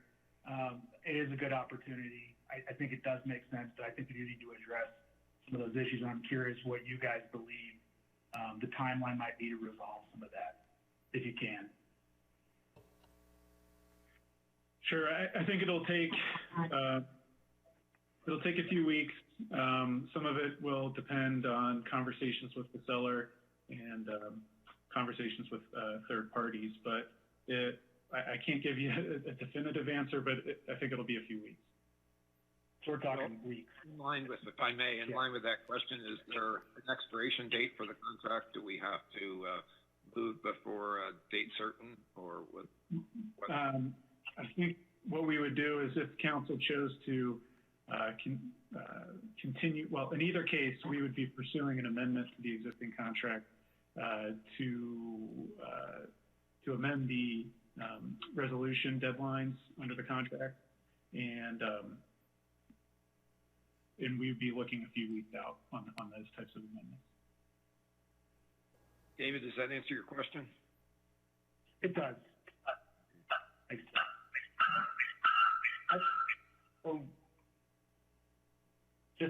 Just to kind of, and I would be okay with continuing second reading as well, to Ryan's point. Okay. Additional comments? Elise has got her hand up. I would also prefer to continue to a second reading at a later date. I feel like there are some issues that I'd like to have resolution to before I have to make a final decision. Okay, thank you. Is that it? Thanks. Anyone else? There's an old saying in politics, it may have all been said, but it hasn't been said by everybody. So no, Gary had his hand up. Thank you. I was just going to make a motion to continue to the next meeting, just so we can get this moving and get on to other things, because obviously that's the best way forward. So what's the date, Jeff, for the next meeting? I can always make a... October 27th, and if things are still not resolved, it could be continued again. So if you'd like to make a motion to that effect, would be to continue the second reading and public hearing until October 27th. Okay, I'll move to continue the second reading to October 27th. In public hearing. And the public hearing to October 27th. Second. I'll second that. Moved and seconded. Discussion on the motion. I think, Pam, we can call the roll. All righty then. Let's begin with David Knight. Yes. Lynn Drummond. Yes. Elise Huddle. Yes. Ryan Slack. Yes. Bill Kane. Yes. Gary Tenenbaum. Yes. Bill Infante. Yes. Motion carries unanimously. Thank you all. We have a companion ordinance, which is our next order of business, which is actually an appropriation ordinance. So I presume... I'll make a motion to continue that. I'll make a motion to continue second reading and the public hearing to October 27th. But do we have a public hearing for this? Yeah, just a point of order. I think Mr. Mayor, first the public hearing needs to be opened on this before we continue. So, Susan, if you would do the honors.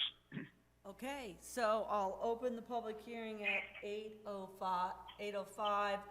Remember to email planning@basalt.net or text 970-987-7010 with your name and your phone number.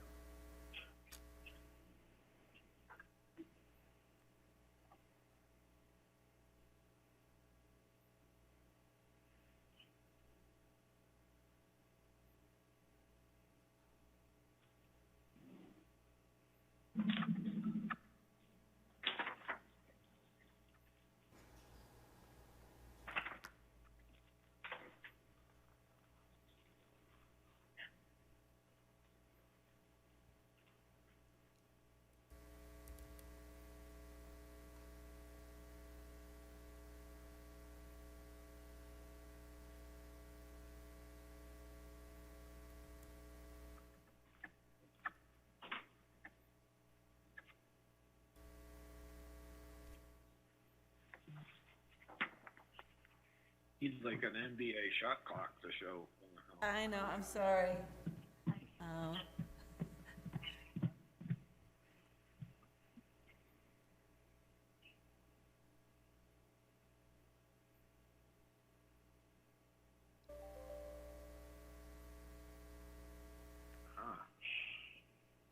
Two more seconds. Then I think we've allowed enough time.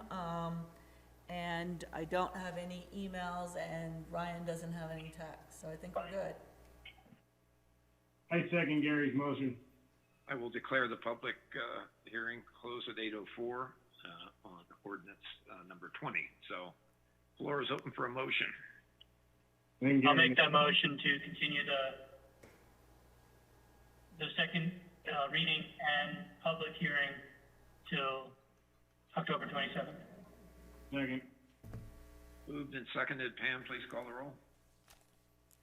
Alrighty, let's begin with Bill Infante. Yes. Thank you. Gary Tenenbaum? Yes. Thank you. Ryan Slack? Yes. Thank you. Bill Kane? Yes. Thank you. Elise Hoddle? Yes. Thank you. David Knight? Yes. And Glenn Drummond? Yes. Thank you. Motion carries unanimously. Thank you. Next order of business, it's public hearing and first reading for ordinance number 21, series of 2020. Ordinance of the Town Council, Town of Basalt, Colorado, approving amendments to the municipal code of the Town of Basalt, Colorado, amending Table 1 in Town Code Section 16-30 R4 medium density zone district, and add a maximum size 2-bedroom, 2-level units in 100% deed restricted projects. James. Yeah, just a quick second. I'm sharing my screen here with the language. And we have Gail Schwartz with us. Gail, are you unmuted? I am, thank you. Okay. So this is a code amendment request by Habitat for Humanity, requesting a code amendment to the R4MD zone district to add language to the zone district, adding a maximum unit size of 1,235 square feet for 2-level, 2-bedroom units in fully deed restricted projects. The reason the applicant is making the request relates to the Basalt Vista affordable housing project behind the high school. A portion of the units in the project were for employees in Picken County, and then another portion of the units were for employees of the school district. And the project is getting near its final phase, in which the applicant is poised to build 9 more units, 7 of which are for the school district employees. And the school district and Habitat have found that the original mix that was proposed needs some adjustment at this time. So the applicant would like to convert a couple of the 3-bedroom duplex units to 2-bedroom units, to better meet the school district's demand. And in conjunction with reducing the size in a couple of these units, they're also proposing to reduce the price point for those units to equal 70% of the area median income to better fit the teachers' salaries for the school district units. And so the applicant has found that the most cost-effective way that they have come up with to reduce the size of the units from 3 bedrooms to 2 is to eliminate one of the bedrooms that's cantilevered on the second floor, and then in order to do that, they wouldn't have to change their foundation plan or their structural design. But the resulting 2-bedroom unit size would be about 85 square foot over the current maximum size for a 2-bedroom unit in the R4 MD zone district. And that's why the applicant has requested the code amendment to add a maximum unit size, as you see here on the screen, for 2-bedroom units that have 2 levels, and they're proposing that at 1,235 square feet. Because they believe it's difficult to do a 2-bedroom unit that's on 2 levels within the current maximum of 1,150 square feet. And staff, in evaluating the request for the code amendment, did agree that it's difficult to get sufficient storage and livability in a 2-bedroom unit that is on 2 levels, because the stairway takes away a good amount of livable square footage. And so staff also believes that the applicability of this code amendment is very limited. It's limited to projects that are 100% deed restricted, such as Basalt Vista, and that have 2-level, 2-bedroom units. And currently Basalt Vista is the only one in town that's proposed that.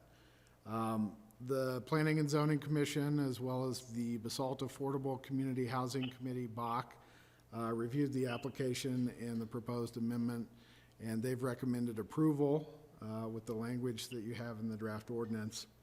So this evening, staff would recommend hearing comments from the applicants, taking public comments because it is a public hearing, and then providing council discussion. Ultimately, the staff and the Planning and Zoning Commission would recommend approval of the ordinance on first reading. And we have Gail Schwartz with us here this evening. I'm going to stop sharing my screen. Gail, do you have additional comments for us? Well, thank you. Great summary, James. You've really been so helpful for us to find as the Basalt Town staff in finding a solution to this. We could not anticipate, I think, what COVID would bring and what our needs were at the time of the approvals, and finding a solution to having flexibility in the mix, modifying one of the buildings and eliminating two bedrooms, going from 2 3-bedroom units in one building to 2 2-bedroom units in one building. So in terms of reduction of our overall entitlement, we're losing 2 bedrooms, but we're also losing 538 square feet with this approval. I just want to say that it's been a long conversation with the school district. We're working very closely with the school district. I have with me tonight both Blodgett for comments as well around demand and cost if you have questions, and Jake Azrati, our project manager, who will speak to the cost of net effectiveness of this approach. And cost is a big factor, and this project is very heavily subsidized, as you well know, and we're trying to do our best to fulfill the commitment and create really affordable solution to affordable housing in Basalt. So, as I said, I have the other 2 folks on board if you want to ask some additional questions. But thank you for your consideration of this amendment. Great, thanks, Gail. I think on behalf of the council, I think we'd be remiss in not acknowledging Habitat and your efforts in all that you're doing for the community and housing out there. You know, these are funky processes going through all these code amendments and what we've got to do to kind of achieve mutual objectives. So we appreciate you coming before council and you know, basically initiating the code amendment. Pretty limited applicability, so 100% affordable housing units that are 2 levels that have left-hand doorknobs, and you know, you can go on and on. This is a pretty specific request to cure a problem out there. So we appreciate James and you getting together and working through this. So I'd like to open the floor for questions from council to Gail or James about the code amendment. Elise, go ahead. Well, I'm curious, are there existing 2-bedroom apartments that are already built that have this same stairwell issue? We have existing 2-bedroom units. Some like Jake Israetis and Bo Blodgett speak to that. Those are 2-bedroom units, and we only have for sale units. We're in the first phase. So maybe Jake and Bo, you might want to speak to that square footage. Sure, yeah. So we do have a couple of 2-bedroom units already. However, they're on a different lie of the land, as in they're basically on a downhill slope, which makes the layout different. And the architects were able to meet the square foot for this layout. It's also 1.5 bathrooms instead of 2 bathrooms. But the real issue here is that we're trying to minimize the design change for us and also work in the livable space within the 3-bedroom design we already have. And that's where the struggle is with this design that we currently have, which is on an uphill slope, and it kind of is a slightly different design. We're unable to meet it with our architect, which we've worked, you know, pretty hard to try and find a way to meet the code. We were unable to do that for this particular design without a more major redesign and looking at it kind of totally different. And this is Bo Blodgett from Habitat. I'd just like to add to that, you know, the entire impetus for us going about these changes was, you know, part of it's COVID, and then part of it's just identifying the need for more affordable units. So 2 bedrooms are more affordable. We're actually adding a 70% AMI category to the district options. And so this was the most. Uh-oh. Is it dropped? Stop. Did they see it? Yell at Ryan. Okay.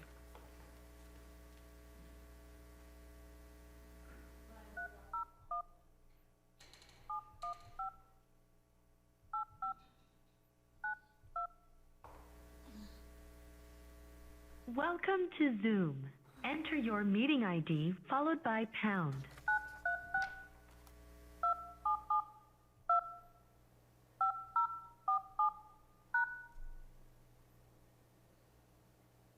Enter your participant ID. Please enter the meeting password followed by pound. You are in the meeting now. There are more than 20 participants in the meeting. This meeting is being recorded. Okay, we're back. Okay, good deal. Go ahead, please, sir. Why don't you continue? Mm-hmm. Oh, did you have more comments? No, that was about it. Just a summary of, you know, the reason we're doing this is to make the units more affordable, you know, partially because of COVID, and then also just identifying the need for a couple more smaller 70% AMI units. Great. So just as a reminder, I'm sorry to interrupt, the approval is called for 80% AMI and 100% AMI, average medium income, pricing for the units in this project. We're looking at a deeper subsidy for this phase 3, for the 7 of the 9 units that will go to the school district. That is why this cost-effective approach was so critical to reduce the additional subsidy. And you may or may not appreciate, but this project will have a $9 million subsidy for these 27 units. Wow. And this is a burden that's carried by the school district, Pickens County, and financial input from Habitat. So I guess in the future, looking at opportunities to work together and would be really attractive to us, and identifying how we can have high quality, which was our goal, affordable units moving forward. So this is one step that we identified was a practical solution to this issue of changing that mix. Great, thanks. Elise, did you get your question answered? Yes. Thank you. Anyone else from council? Questions? Okay, hearing none. Is there a motion? You can't have a motion until you open the public hearing, Mayor. Yep. There we go. Trying to get us through our agenda. So sorry. We will, at this point, let the record show 8:18. We're open for public hearing on ordinance number 21. And again, you can text 970-987-7010 or email planning@basalt.net. And I would just note that we also discussed this at the P&Z and didn't have any public comment. So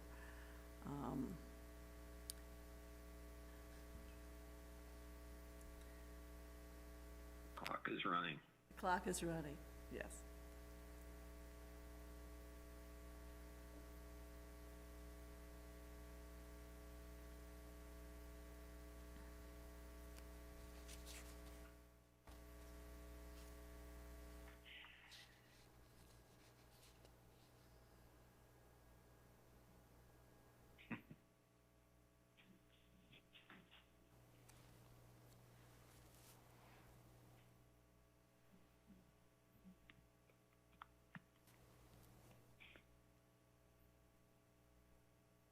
Okay, I'll check my email, and I don't have any additional emails, and we don't have any additional text messages, right, Ryan? So I think we're good. Okay. At this point, I'll call the public hearing closed at 8:20 p.m. Further discussion. Looks like Elise has a comment. I have another question, sorry. So this is only for deed restricted properties, is that correct? Yeah, the code amendment is only for projects that have 100% affordable housing, deed restricted housing. And what is the rationale behind that? Well, originally when this zone district was created, we didn't have separate caps for 100% affordable projects. And then when Basalt Vista originally came in for their development application, they needed adjustments to the maximum square footages per type of unit. And so at the time, the council thought a decent way to do that was to add square footage caps that were separate from the free market projects for the affordable housing that was higher than the free market housing caps. The idea behind the zone district was to have attainable housing by design, essentially, so that you'd have smaller unit sizes to lead to attainable housing. And then when we had this 100% affordable project come in, it was a good opportunity to have livable, affordable housing units, and so the council added a higher square footage for 100% affordable projects. Okay. Well, maybe you and I can have a conversation offline so we don't hold up this issue, but I know of 3 separate two-bedroom two-level apartment buildings that are way less square footage. So I'm having a hard time wrapping my brain around that. Okay, sure. Any further questions from council? The floor is open for Gail. Do you want to comment? Yes, thank you. And Councilwoman, I think that this is potentially, if you started from day one with the design, our issue was we had already committed to the engineering and the foundation, and it would have been thousands of dollars for us to redesign this entire structure to eliminate these two bedrooms. So it was in our best effort in giving the consistency with the rest of our project that we wanted to maintain that footprint. And so that is why I guess you could have two-level units. Quite frankly, when you have 100% deed restricted units, I think making them as nice and livable as possible should be our goal, and that was our goal. And it is it was really a function of what it was going to take us to get the school district these units at the most affordable price and still be able to further subsidize them. Yeah, thanks. Yeah, it's tough. Okay. Mayor, I move that the town council approve ordinance number 21, series of 2020 on first reading and continuing, and set the public hearing and second reading for October 27th. Is there a second? All right, moved and seconded. Pam, please call the roll. Absolutely. Okay, let's begin with Gary Tenenbaum. Yes. Thank you, Gary. Ryan Slack. Yes. Thank you, Ryan. David Knight. Yes. Thank you, David. Elise Huddle. Yes. Thank you, Elise. Dylan Fonte. Yes. Thank you. Glenn Drummond. Yes. And Bill Kane. Yes. Motion carries unanimously. Okay, we'll see you in 2 weeks. Try to get some sleep. Thank you, Council. Thanks for your hard work. Okay, we're making headway here. We are on to first reading for ordinance number 22, ordinance of the Town Council, Town of Basalt, Colorado, granting an extension of vested rights for the Stotts Mill development in Basalt, Colorado. James and Jeff. Yeah, so I'm sharing my screen here. We have Briston Peterson from MSP1 LLC, as well as Mark Chain representing the applicant group this evening. This is a public hearing and first reading of an ordinance that would provide a 12-month extension of vested rights and contractual phasing on the Stotts Mill development that was approved in 2017. The property subject to the application request is on the vicinity map here. It's the Stotts Mill property. It's about 18 acres of land, and it's on the east side of Southside Drive, right where my cursor is. And it is between the Southside subdivision to the north and the Rio Grande Trail and Basalt High School to the south. The development project, and let me go down here, that was approved in 2017 consisted of 113 dwelling units, a 4,000 square foot daycare with the corn shell to be built by the applicant, approximately 4.4 acres of parkland with a more active park on the south side with courts, and then a more passive park on the north edge to act as a buffer between the Southside subdivision and the Stotts Mill development. The unit breakdown that was approved in 2017 included 64 multifamily units in 4 buildings, and then it also included 49 single-family and duplex lots, single-family and duplex lots. A majority of the lots were to allow small houses between 1,300 square feet and 2,400 square foot on small lots of 3,300 to 5,000 square foot. And those are mainly the lots that are here in the center of the development.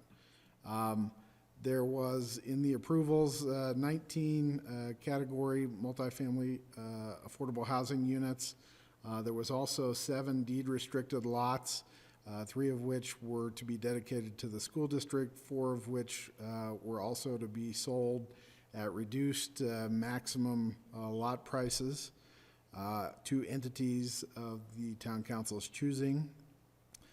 There was also a 1% real estate transfer assessment on the free market units that went up to 2% on some of the lots.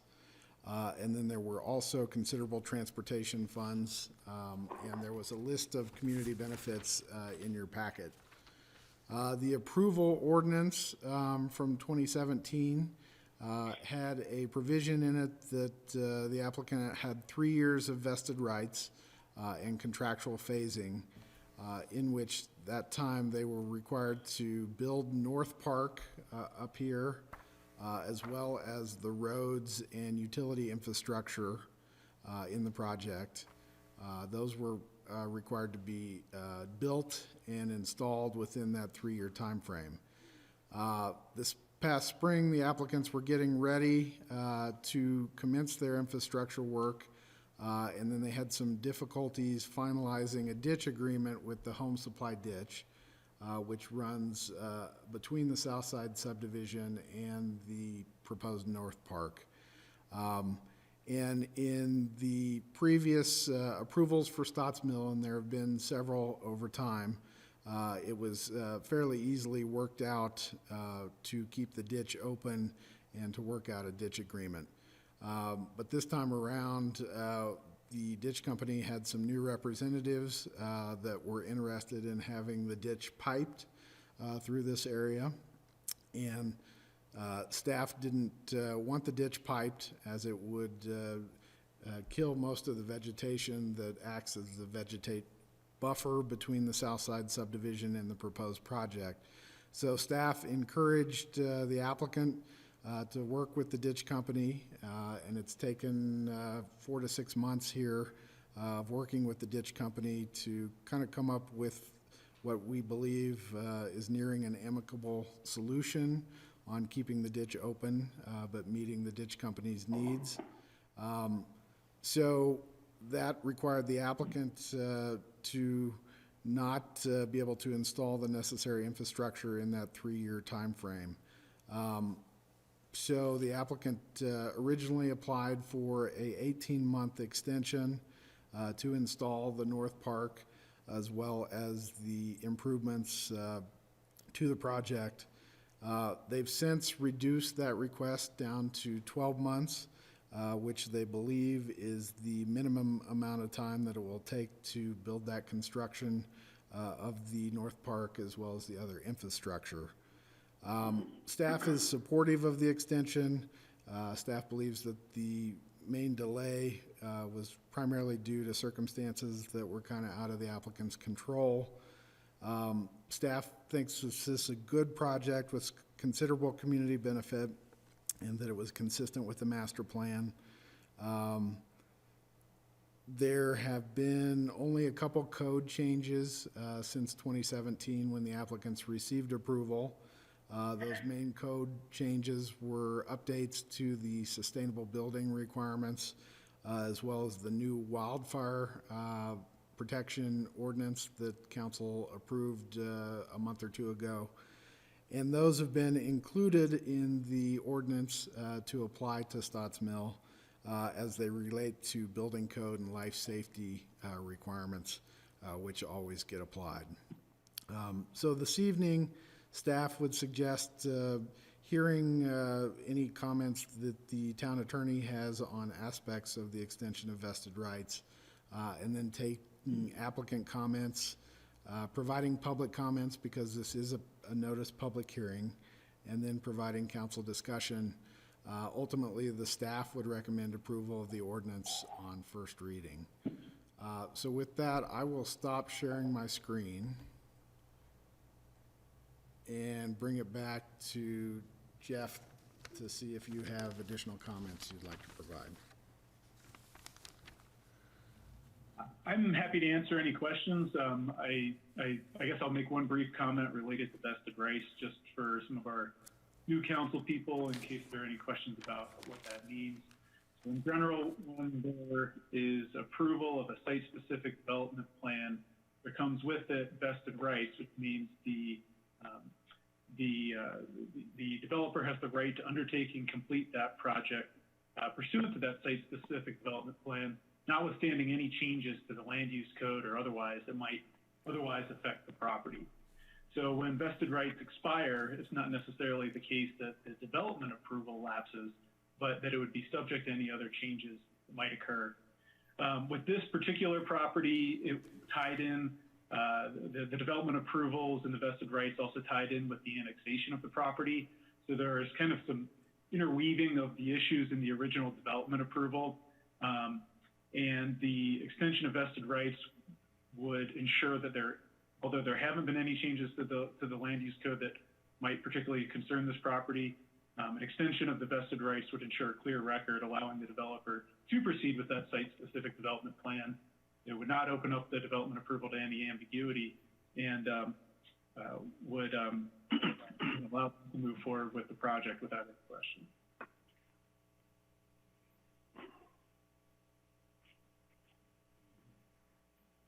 And with that, I guess, James, did you want to turn it over to the applicant for any? Yeah, that would be appropriate at this point. Yeah, hey, James, this is Briston. Can you hear me? Yes, we can hear you. Okay.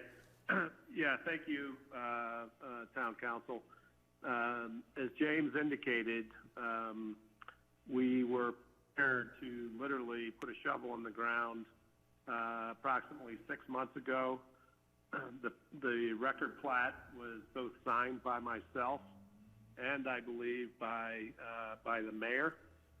We agreed with the town on the language of the letter of credit. We were working with American National Bank to post the letter of credit, all with the notion that we were going to record and put a shovel in the ground. And in the 11th hour, the home supply ditch basically renegotiated a prior agreement that was in place. And to this date, the applicant still does not have an executed agreement with the home supply ditch. I know the town attorney has been involved in the process. And we have a sort of a goal line that just keeps moving on us, and we have no ability to control that goal line, and it's put our project at risk. We continue to incur a substantial amount of interest and carry on the land, and we look forward to granting the extension. We look forward to getting resolution with the ditch company. There's nothing on behalf of the applicant that's holding up the process with the ditch company. And if we could get this property recorded here within the next 30 days, we would like to advance the work this calendar year and advance the work within the next 30 to 45 days of recordation.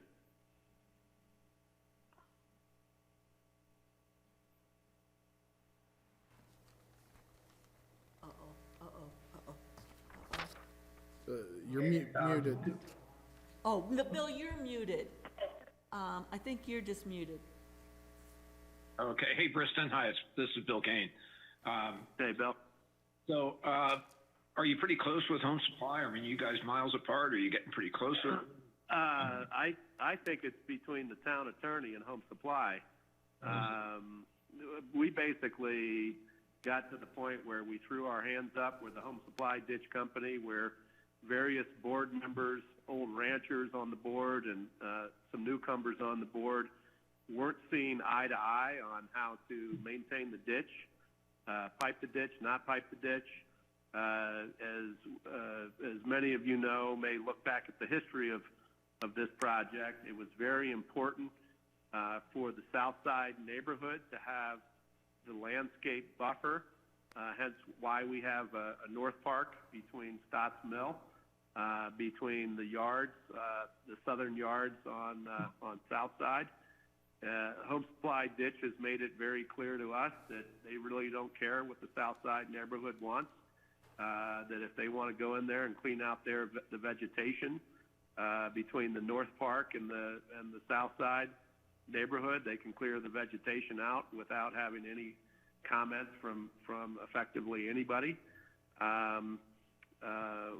So as far as we're concerned, we have no issues with the resolution of where we are today. James, correct me if I'm wrong. I believe there's been some last-minute communication or current communication with the town attorney and the council of the Home Supply Ditch, and I believe the town was inputting some final language into the document and agreement. Yeah, that's where it's at. We're waiting for a reply from the Home Supply Ditch attorney. The Home Supply Ditch attorney has indicated that from an engineering standpoint, we were in positive shape. I think Mark and Jeff, you would agree on that? Yeah. Yes. Thanks, James. Yeah, let me come in here for a second. This is Mark Chain, and I'm the land planner for the project. And the Home Supply Ditch attorney did say we were very, very close. But I'd just like to step back for 1 second. James, a pretty good summary of the benefits that the town gets from this project and a history of the project itself. I just want to reiterate that on May 28th, besides having the plat actually signed more than a year ago from that date, and having a letter of credit, it was actually 14 other agreements, from a PUD control document to an annexation agreement, to covenants, to a subdivision improvements agreement. And it's pretty hard when you have 3 different parties going through this. When I had Briston sign all the remaining documents on May 28th and took them over to James,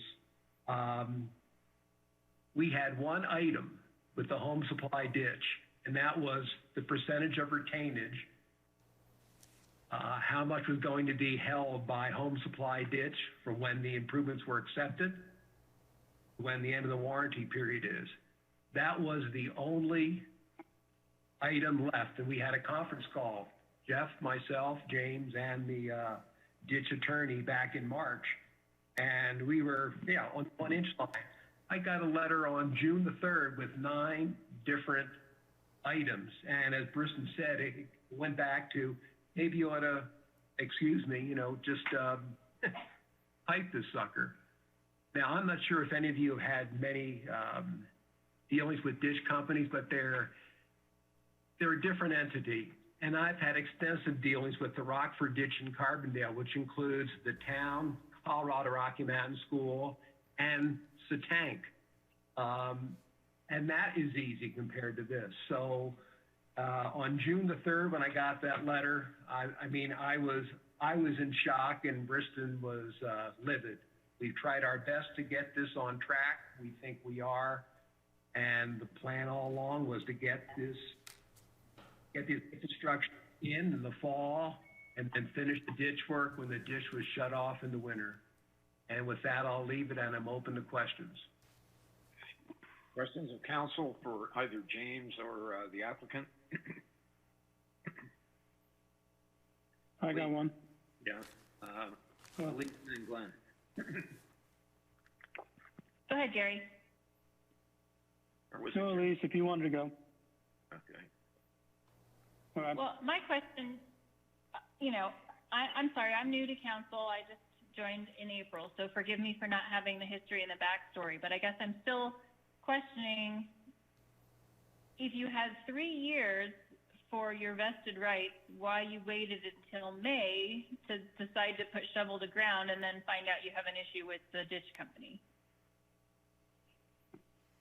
Yeah, that was always part of our business plan to effectively start the project at that time. So there was no change in our business plan. So in 2017, when you got the extension, you knew that you weren't going to do anything until 2020? That,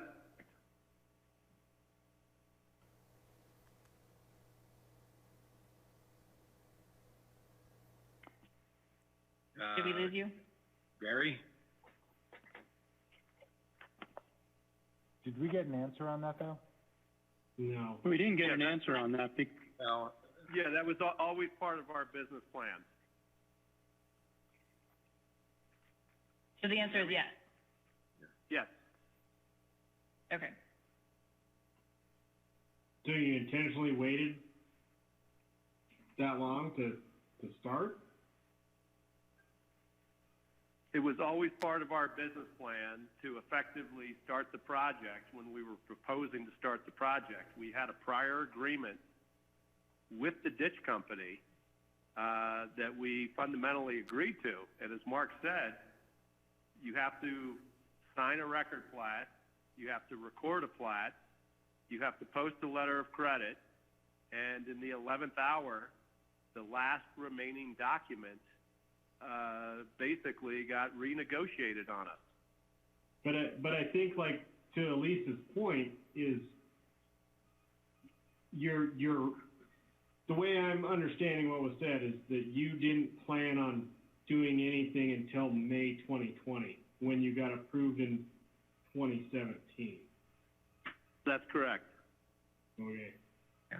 And yeah, basically our plenty of work being to start effectively early 2020.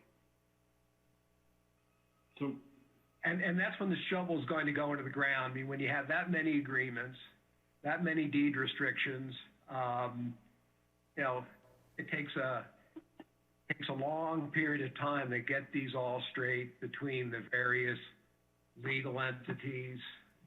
I mean, various attorneys, staff, myself, Briston, and other districts. So it's getting the shovel in the ground is actually the easy part of things ahead of time. So it wasn't like we were sitting here waiting for May of 2020. I mean, I probably saw James more than he saw his wife there for a while. So. Additional questions. Gary, did you have a question? I thought you did. Yeah, I had a question. I mean, because my question basically, I was there during the approvals, and we got pushed pretty hard to make this approval. So I was a little surprised that it took you till, I didn't see a business plan at that time that said you weren't going to start building until 2020. So I was a little surprised that it took you to that point to start finding these issues. That being said, you know, my question really is can you make this happen? If the agreement is made, will you make this happen? Because I've been through this a lot with you over the last decade, and I'm really, you know, the public has had this approval out there, and I do believe it's a good project. I approved it, and I was definitely thinking it's a good project. I'm just concerned that this is actually going to happen. The answer is yes. If we can get a signed agreement from the ditch company, an executed agreement, I can go to recordation, record it, post a letter of credit, and start. I bid this project. Oh, the call dropped. Hold it.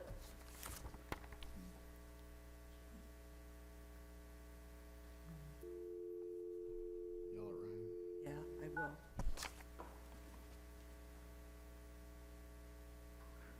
I will.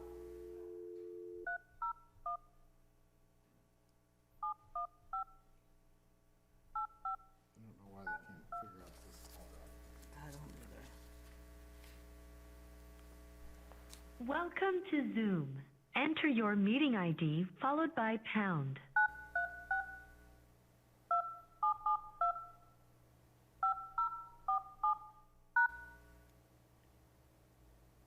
Enter your participant ID followed by pound.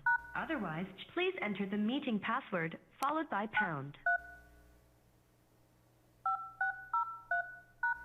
You are in the meeting now. There are 19 participants in the meeting. This meeting is being recorded. So sorry, Briston was answering the question when we dropped the call. So I think he was just starting to answer the question of if he got ditch approval, how soon would he start construction? Yeah, I'd like to start this calendar year, assuming I can get ditch approval here within a week. I believe, I don't know the specific language issues. Maybe the town attorney can address that. Specifically, he's having the communication with the ditch council's attorney.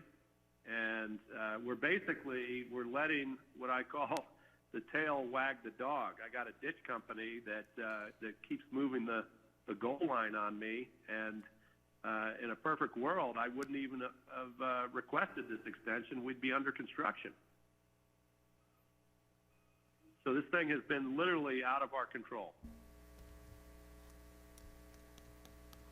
So it's been out of your control.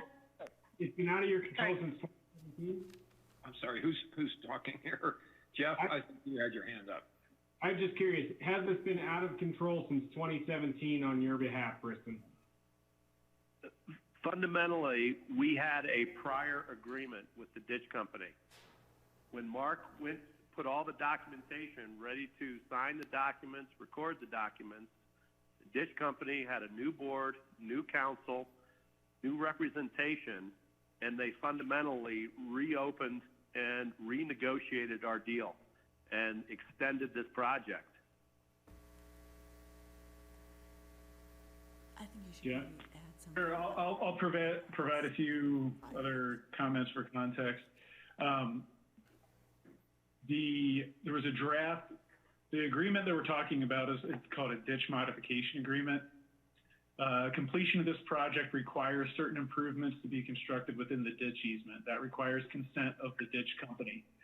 There was an agreement in place that was negotiated, I think, more than a year ago, and that was at Briston maybe 2 years ago, and it was in place and on the goal line. And then, as was stated in May, there was when that went to be signed, the response was that there were a number of issues related not just to the agreement, but to the development and the improvements that were going to be constructed within that ditch easement area. It took, I would say, most of the summer for those issues to be resolved between the ditch company and the developer. I know there was a lot of back and forth between them. Once those issues were resolved as to what's happening within the ditch easement, there was a return to the ditch company's attorney returned to the easement agreement, and we were able to begin work on trying to get that in a form that would be acceptable to all three parties. I know James and Mark and I had worked through some of these issues, and then James and I had worked more specifically with the ditch company's attorney and in getting what we thought was an acceptable form of the agreement that had been sent to the ditch company some 5+ weeks ago. And we've been following up and are waiting for final comments from the ditch company's attorney so we might be able to get that into a final form.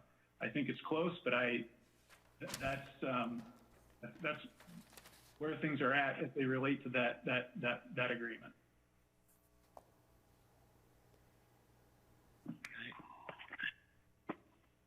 Susan? Well, just a general comment about vested rights.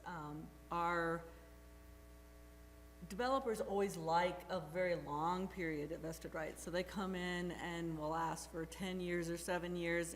And I just maybe wanted James to maybe explain more background, because Briston did ask for more time when he got his approval back in 2017. And we pushed back, wanting to keep the vested rights period a shorter period of time. And that's our standard practice. And it doesn't mean that you have to start development the next day when you have, your 3-year period. We were trying to address the timing and what we were expecting on the timing in terms of the infrastructure, and we heavily laid how much infrastructure Bristol was going to have to do in that first phase. So that first phase is really pretty intensive, and the letter of credit is how much, James? It's 4.1 million. On the letter of so credit. you know, when I hear your comments, you know, like what happened in the first year, I don't think we ever really expected Bristol to start construction the first year. He did come to P&Z with his design plan. So he laid out the multifamily design plan that only had to be approved by the P&Z. And so what we tell developers when they want a very long time and we want a short time is we say, okay, you're gonna come in, and depending on the particular circumstances, we'll weigh what's been happening, and the town council will make a judgment at that time. And we don't like long terms of vested rights, and where we've been sued is,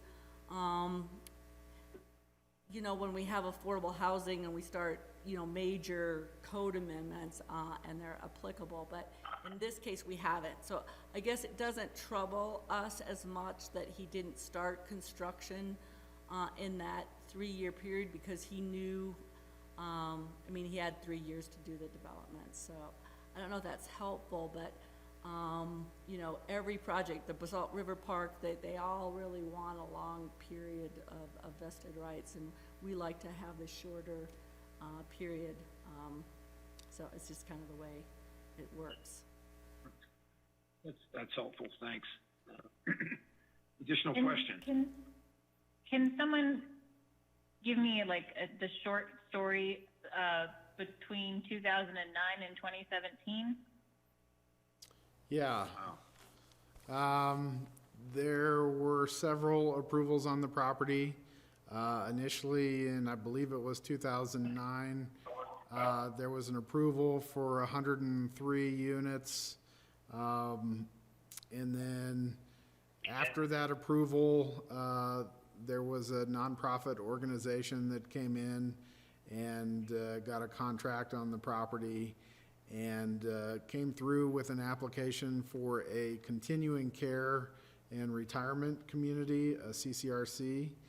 And they went through a PUD process and received approvals. Maybe that was 2012 or 2013, somewhere in there.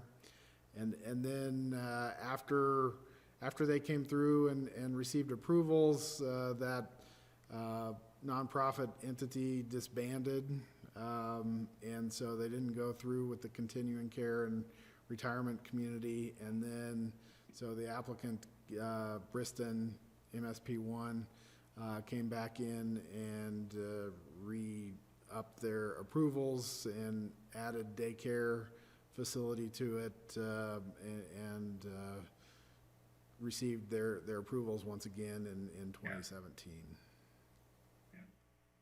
That's correct, James. And actually, the original approval was for 110 units, I believe. Right.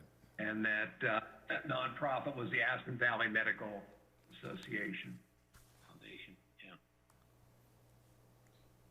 And that was at the end of the, or in the middle of the recession. So not much is being built from a private market standpoint.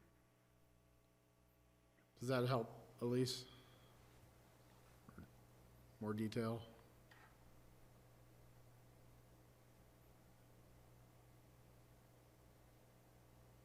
Okay, additional questions, comments? Is there a motion? This is also a public hearing. Sorry, Bill. You snag me every time. No. You did not mark it. Sorry, this is a public hearing. I will open the public hearing at 8:56 p.m. So Susan, I got the open up clock. the airlines.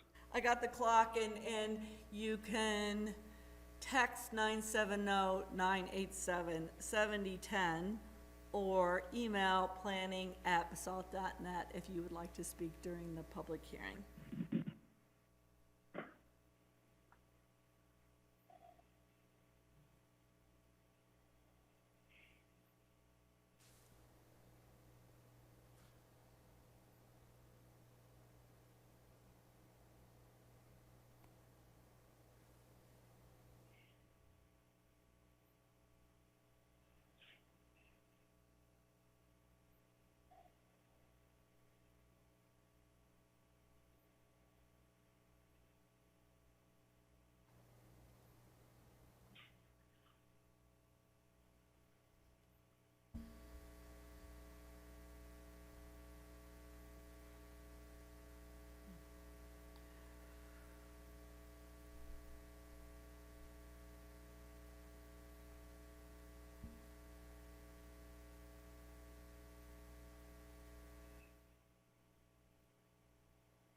Okay, so, we don't have any text messages, right, Ryan, and, we don't have any emails, so I think we're good. Thank you. With that, I'll close the public hearing. Let the record show it's at 8:58 p.m. So with that, then I would entertain if there are additional questions, or if not, entertain a motion.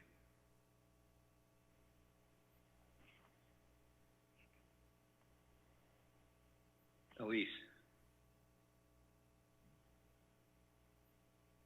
I feel like there should be some repercussions if we give this extension and nothing happens again in 12 months.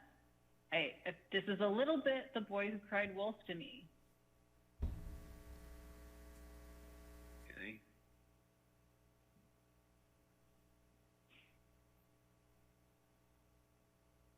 Ryan? I agree with Elise.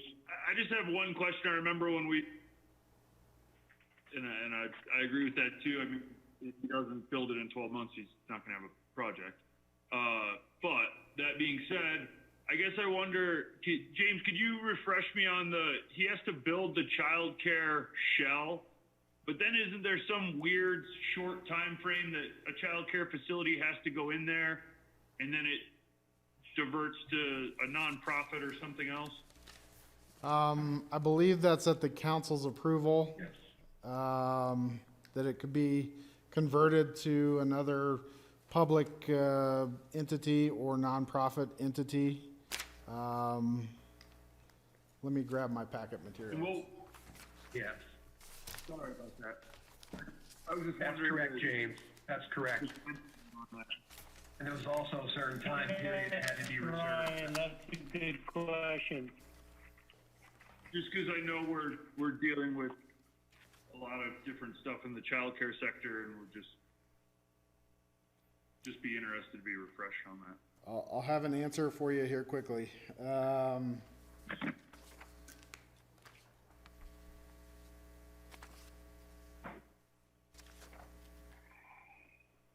Here it is, condition 6. If a licensed or qualified daycare provider cannot be found to lease the space above within 180 days of issuance of a core and shell certificate of occupancy, the town council may choose to put another public use in the space for discounted lease rates above. If the council chooses not to put another public use in the space based on those terms, the applicant may convert the space into 2 additional deed-restricted Category 2 dwelling units. Similarly, if a daycare provider occupies the space and then vacates the space and the building sits vacant for a period of 1 year or greater, council may choose to put another public use in the space for the lease rates described above. So it still has to come back to us? Yeah, it has to come back to you. Okay.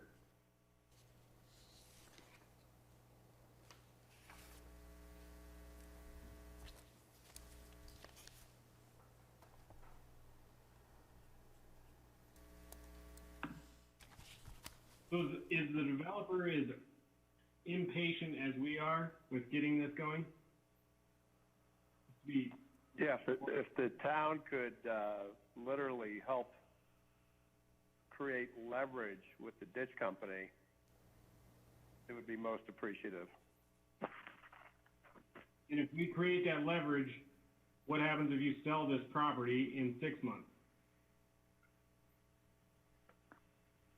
What happens if I sell the property in 6 months? Yeah. I have full intentions to post a letter of credit and start construction.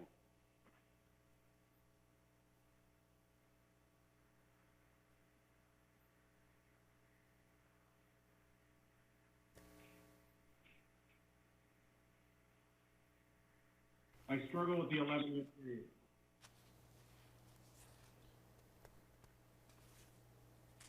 What was that, Glenn? We didn't pick that up here. Sorry.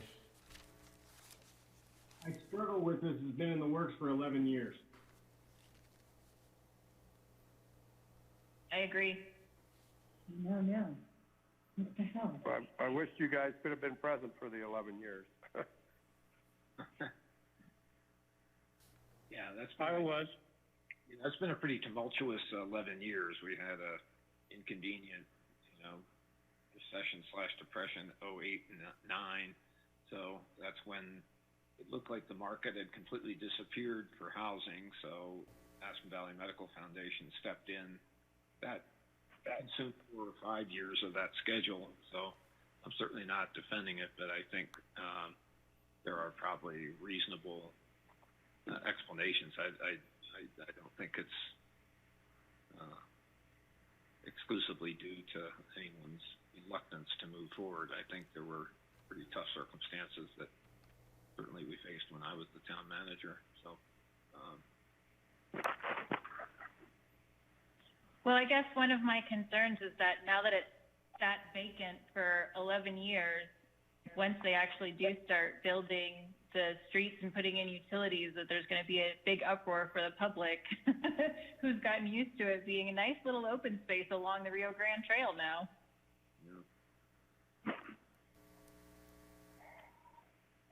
So, Jeff Conklin, I have a question. This is Gary.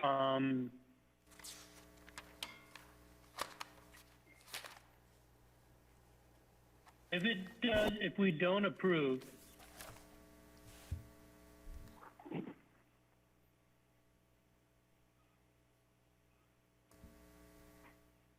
Gary, your mic says it's off. Yeah. Oh, can you hear me? Yeah. Okay. My question, Conklin, was if we don't approve this, what really happens to this whole agreement? So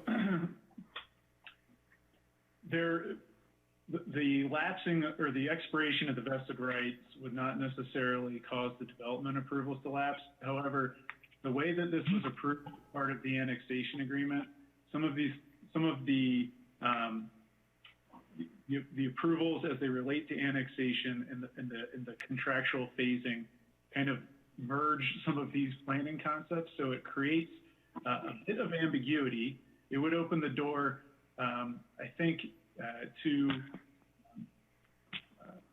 potential additional action of town council to cause or take some subsequent land use action that would then affect the project.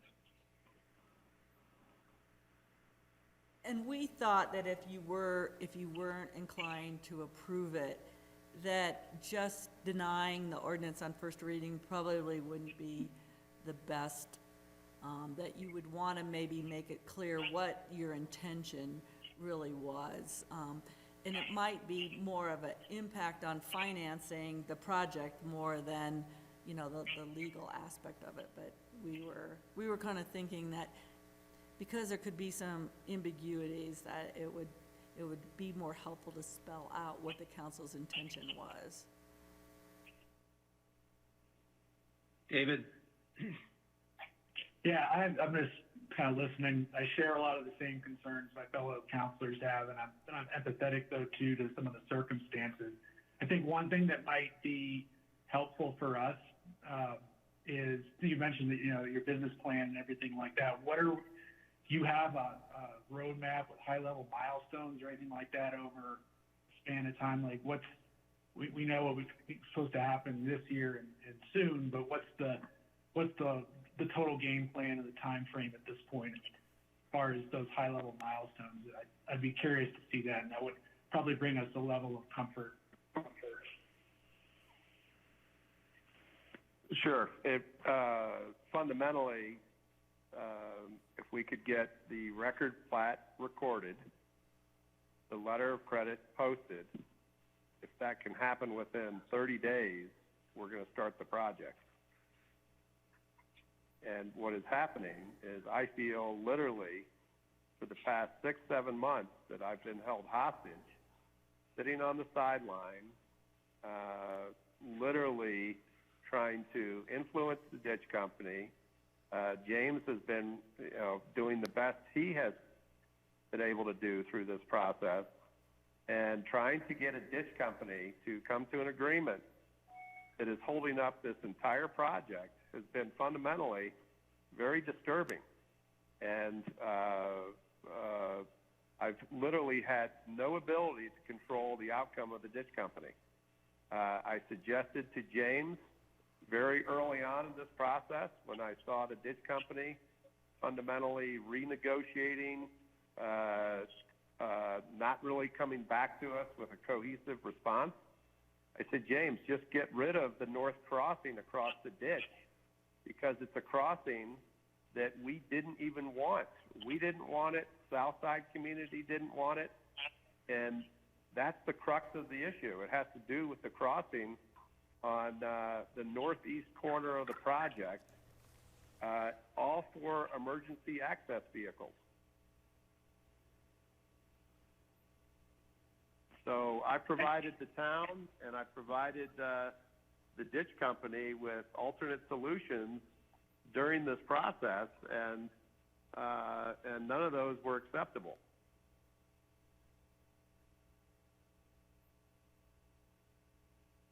Yeah, I understand the issue. I'm just curious, though, beyond that, once resolved, assuming it's resolved, so you can hit the time frame you want here for the rest of the calendar year, I'm just curious what the rest of the roadmap looks like. Literally developed the entire project and start building the phase one of the multifamily early spring of next year. We are ready. For those of you who don't know who we are, we have other development projects in the valley. We've already commenced on parcel 1 at Carbondale Marketplace, and we propose to come to the town here in a short order. I've already executed an agreement with Bill Poss and Associates to design the multifamily and be in a position to start going vertical on that in early spring of next year.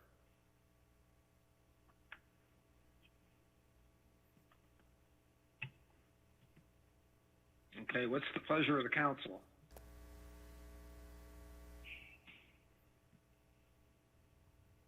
I mean, I guess for my part, you know, having observed it for about 10 years, you know, I think that it would be, if we've waited this long, it would be wise to at least wait one more year. I think there's a pretty strong message to Briston here that the town's not going to provide infinite approvals. You know, this is probably the last go at this, so I think there is serious urgency. But I would be inclined to vote in favor of the ordinance to give this a shot. So that's my contribution to the conversation. Elise? I think to David's point, before this goes to second reading, I would like to see a schedule of what, you know, I work in the trades and construction, you know, industry, so I know that there's always a schedule. So I would like to see the schedule. Okay. So do we want to make an amendment or a motion with the amendment including a schedule of construction? Is that possible? Yeah.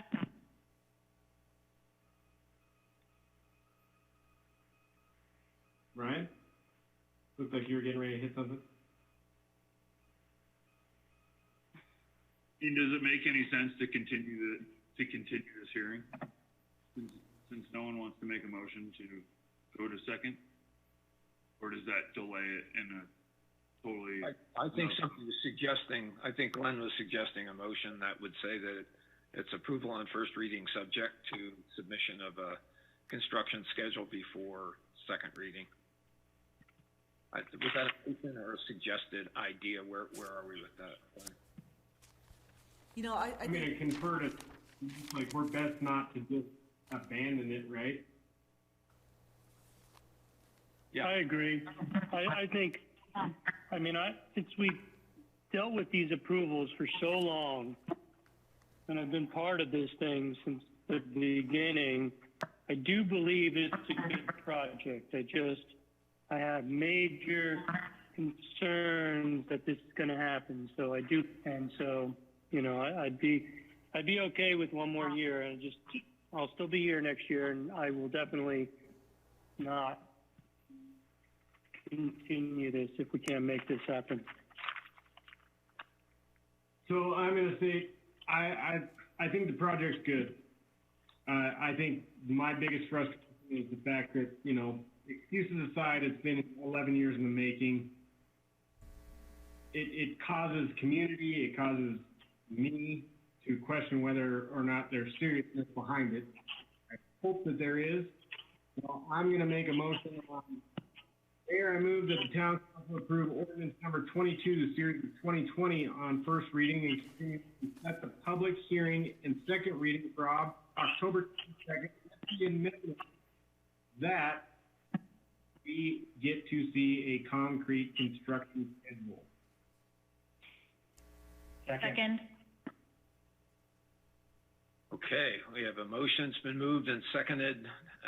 Questions, discussion on the motion? Pam, please call the roll. Certainly. Let's begin with Jerry Tenenbaum. Yes. Thank you, Jerry. Ryan Slack. Yes. Thank you, Ryan. Bill Kane. Yes. Thank you, Bill. Elise Hoddle. Yes. Thank you, Elise. David Knight. Yes. Thank you, David. Glenn Drummond. Yes. Thank you. And Bill Infante. Yes. Thank you, Bill. Motion carries unanimously. All right, thank you. See you in a couple of weeks. Thank you. Okay. Thanks, guys. Hi, guys. So we are up to item number 8F. It's the first reading ordinance number 23, a series of 2020, an ordinance of the Town Council, Town of Basalt, Colorado, amending the Basalt Municipal Code to repeal and replace Article X, fire restrictions under Chapter 7, health, sanitation, and animals. I don't have a staff member assigned to this, but I assume it's either James or Susan. Just Actually, it's great. It's our chief. Here, Mayor, Chief Knott will take the lead on this one. Okay, thank you. Thank you for having me tonight. So we have an ordinance before you, as the mayor stated, to repeal and replace Article 10, Chapter 7. In 2008, the council adopted an ordinance that imposed fire restrictions within the town. Since 2018, we have tried to educate and enforce under that ordinance with some difficulty. With the changing environment, with more red flag warnings, with more frequent fire restrictions that are going on within our area, staff has had conversations about how to bring this ordinance more into alignment with area agencies, also to bring it into alignment with the International Fire Code that you have recently adopted. So the ordinance tonight does that. It adds language. It adds more information. There's a lot of feedback. What I don't want is to get into one of those ones that Mark doesn't get paid. Mark. Signing things. Mark Chain. Mark Chain. No, I know. And Pam, can you mute him from your end? Let me. Is there an eject button? That might be the next course of action. There, he's muted. I was able to mute him. Thank you. Okay, so with the ordinance that's before you tonight to repeal and amend the existing ordinance, it adds definitions. It makes it more clear on what the fire restrictions are, when fire restrictions are imposed, and it does assist us with the law enforcement to to provide better education. Oh no. Greg, or yell at Ryan. That's the only way to get him.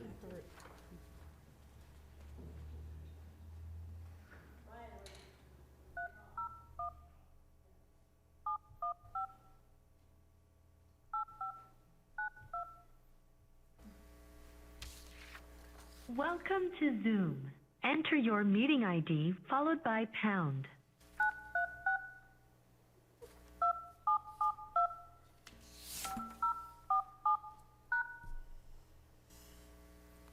Enter your participant ID. Please enter the meeting password followed by...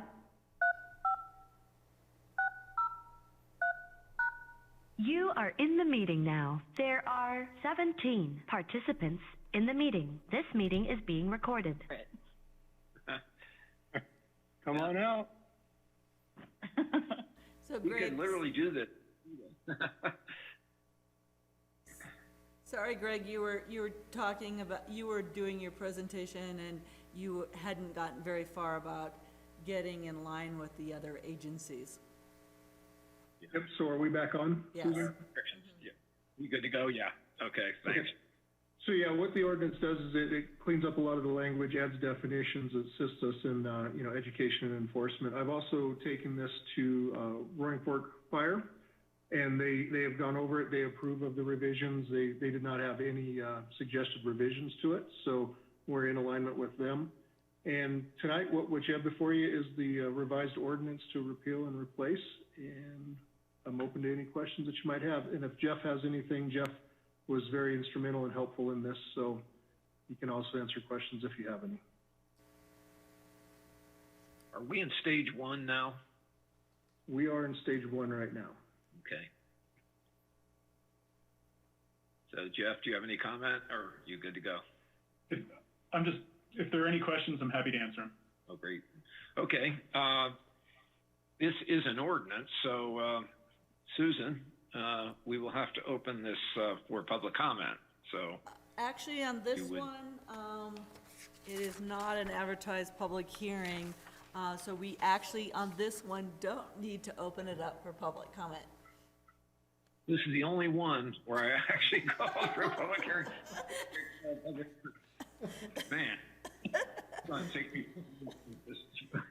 figured out. Okay, great. So then I would entertain a motion.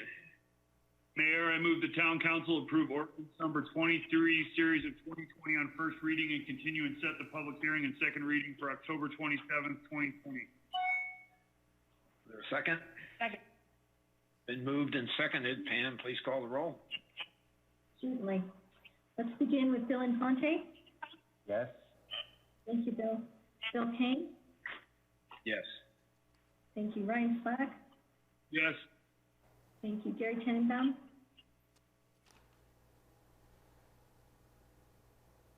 I think we lost Gave it you. the- I was trying to give a thumbs up. Yes. Thank you, Gary. Glenn Drummond. Yes. Thank you, David Knight. Yes. Thank you. Yes. Who did I miss? I'm so sorry. Yes. Can you hear me? Yes, and Elise Hoddle. Thank you. Yes. Great, thank you so much. Motion carried unanimously. Thank you, everyone. Thank you, Chief. Appreciate it. And I'm glad we're harmonizing all these fire restrictions. It's going to make a lot more sense. So thanks. Yes, sir. All right, then, guys. I think that's enough fun for one night, isn't it? Any comments, questions? Ryan Slack. No, Ryan. One comment is that it looks like adjournment was going to be at 9:15 and it's 9:20, so you're pretty darn close. Nice job. Way to go. There we go. Look at that. Outstanding. Okay, well, thanks, everybody. We're going to get to do this again in 2 weeks, but hopefully we'll all see one another. Elise pointed out we're going to do the next council coffee next Tuesday afternoon at Albany Park the shelter at Albany Park. Okay. 4:30? Out there, 4:30, and beverage of your choice.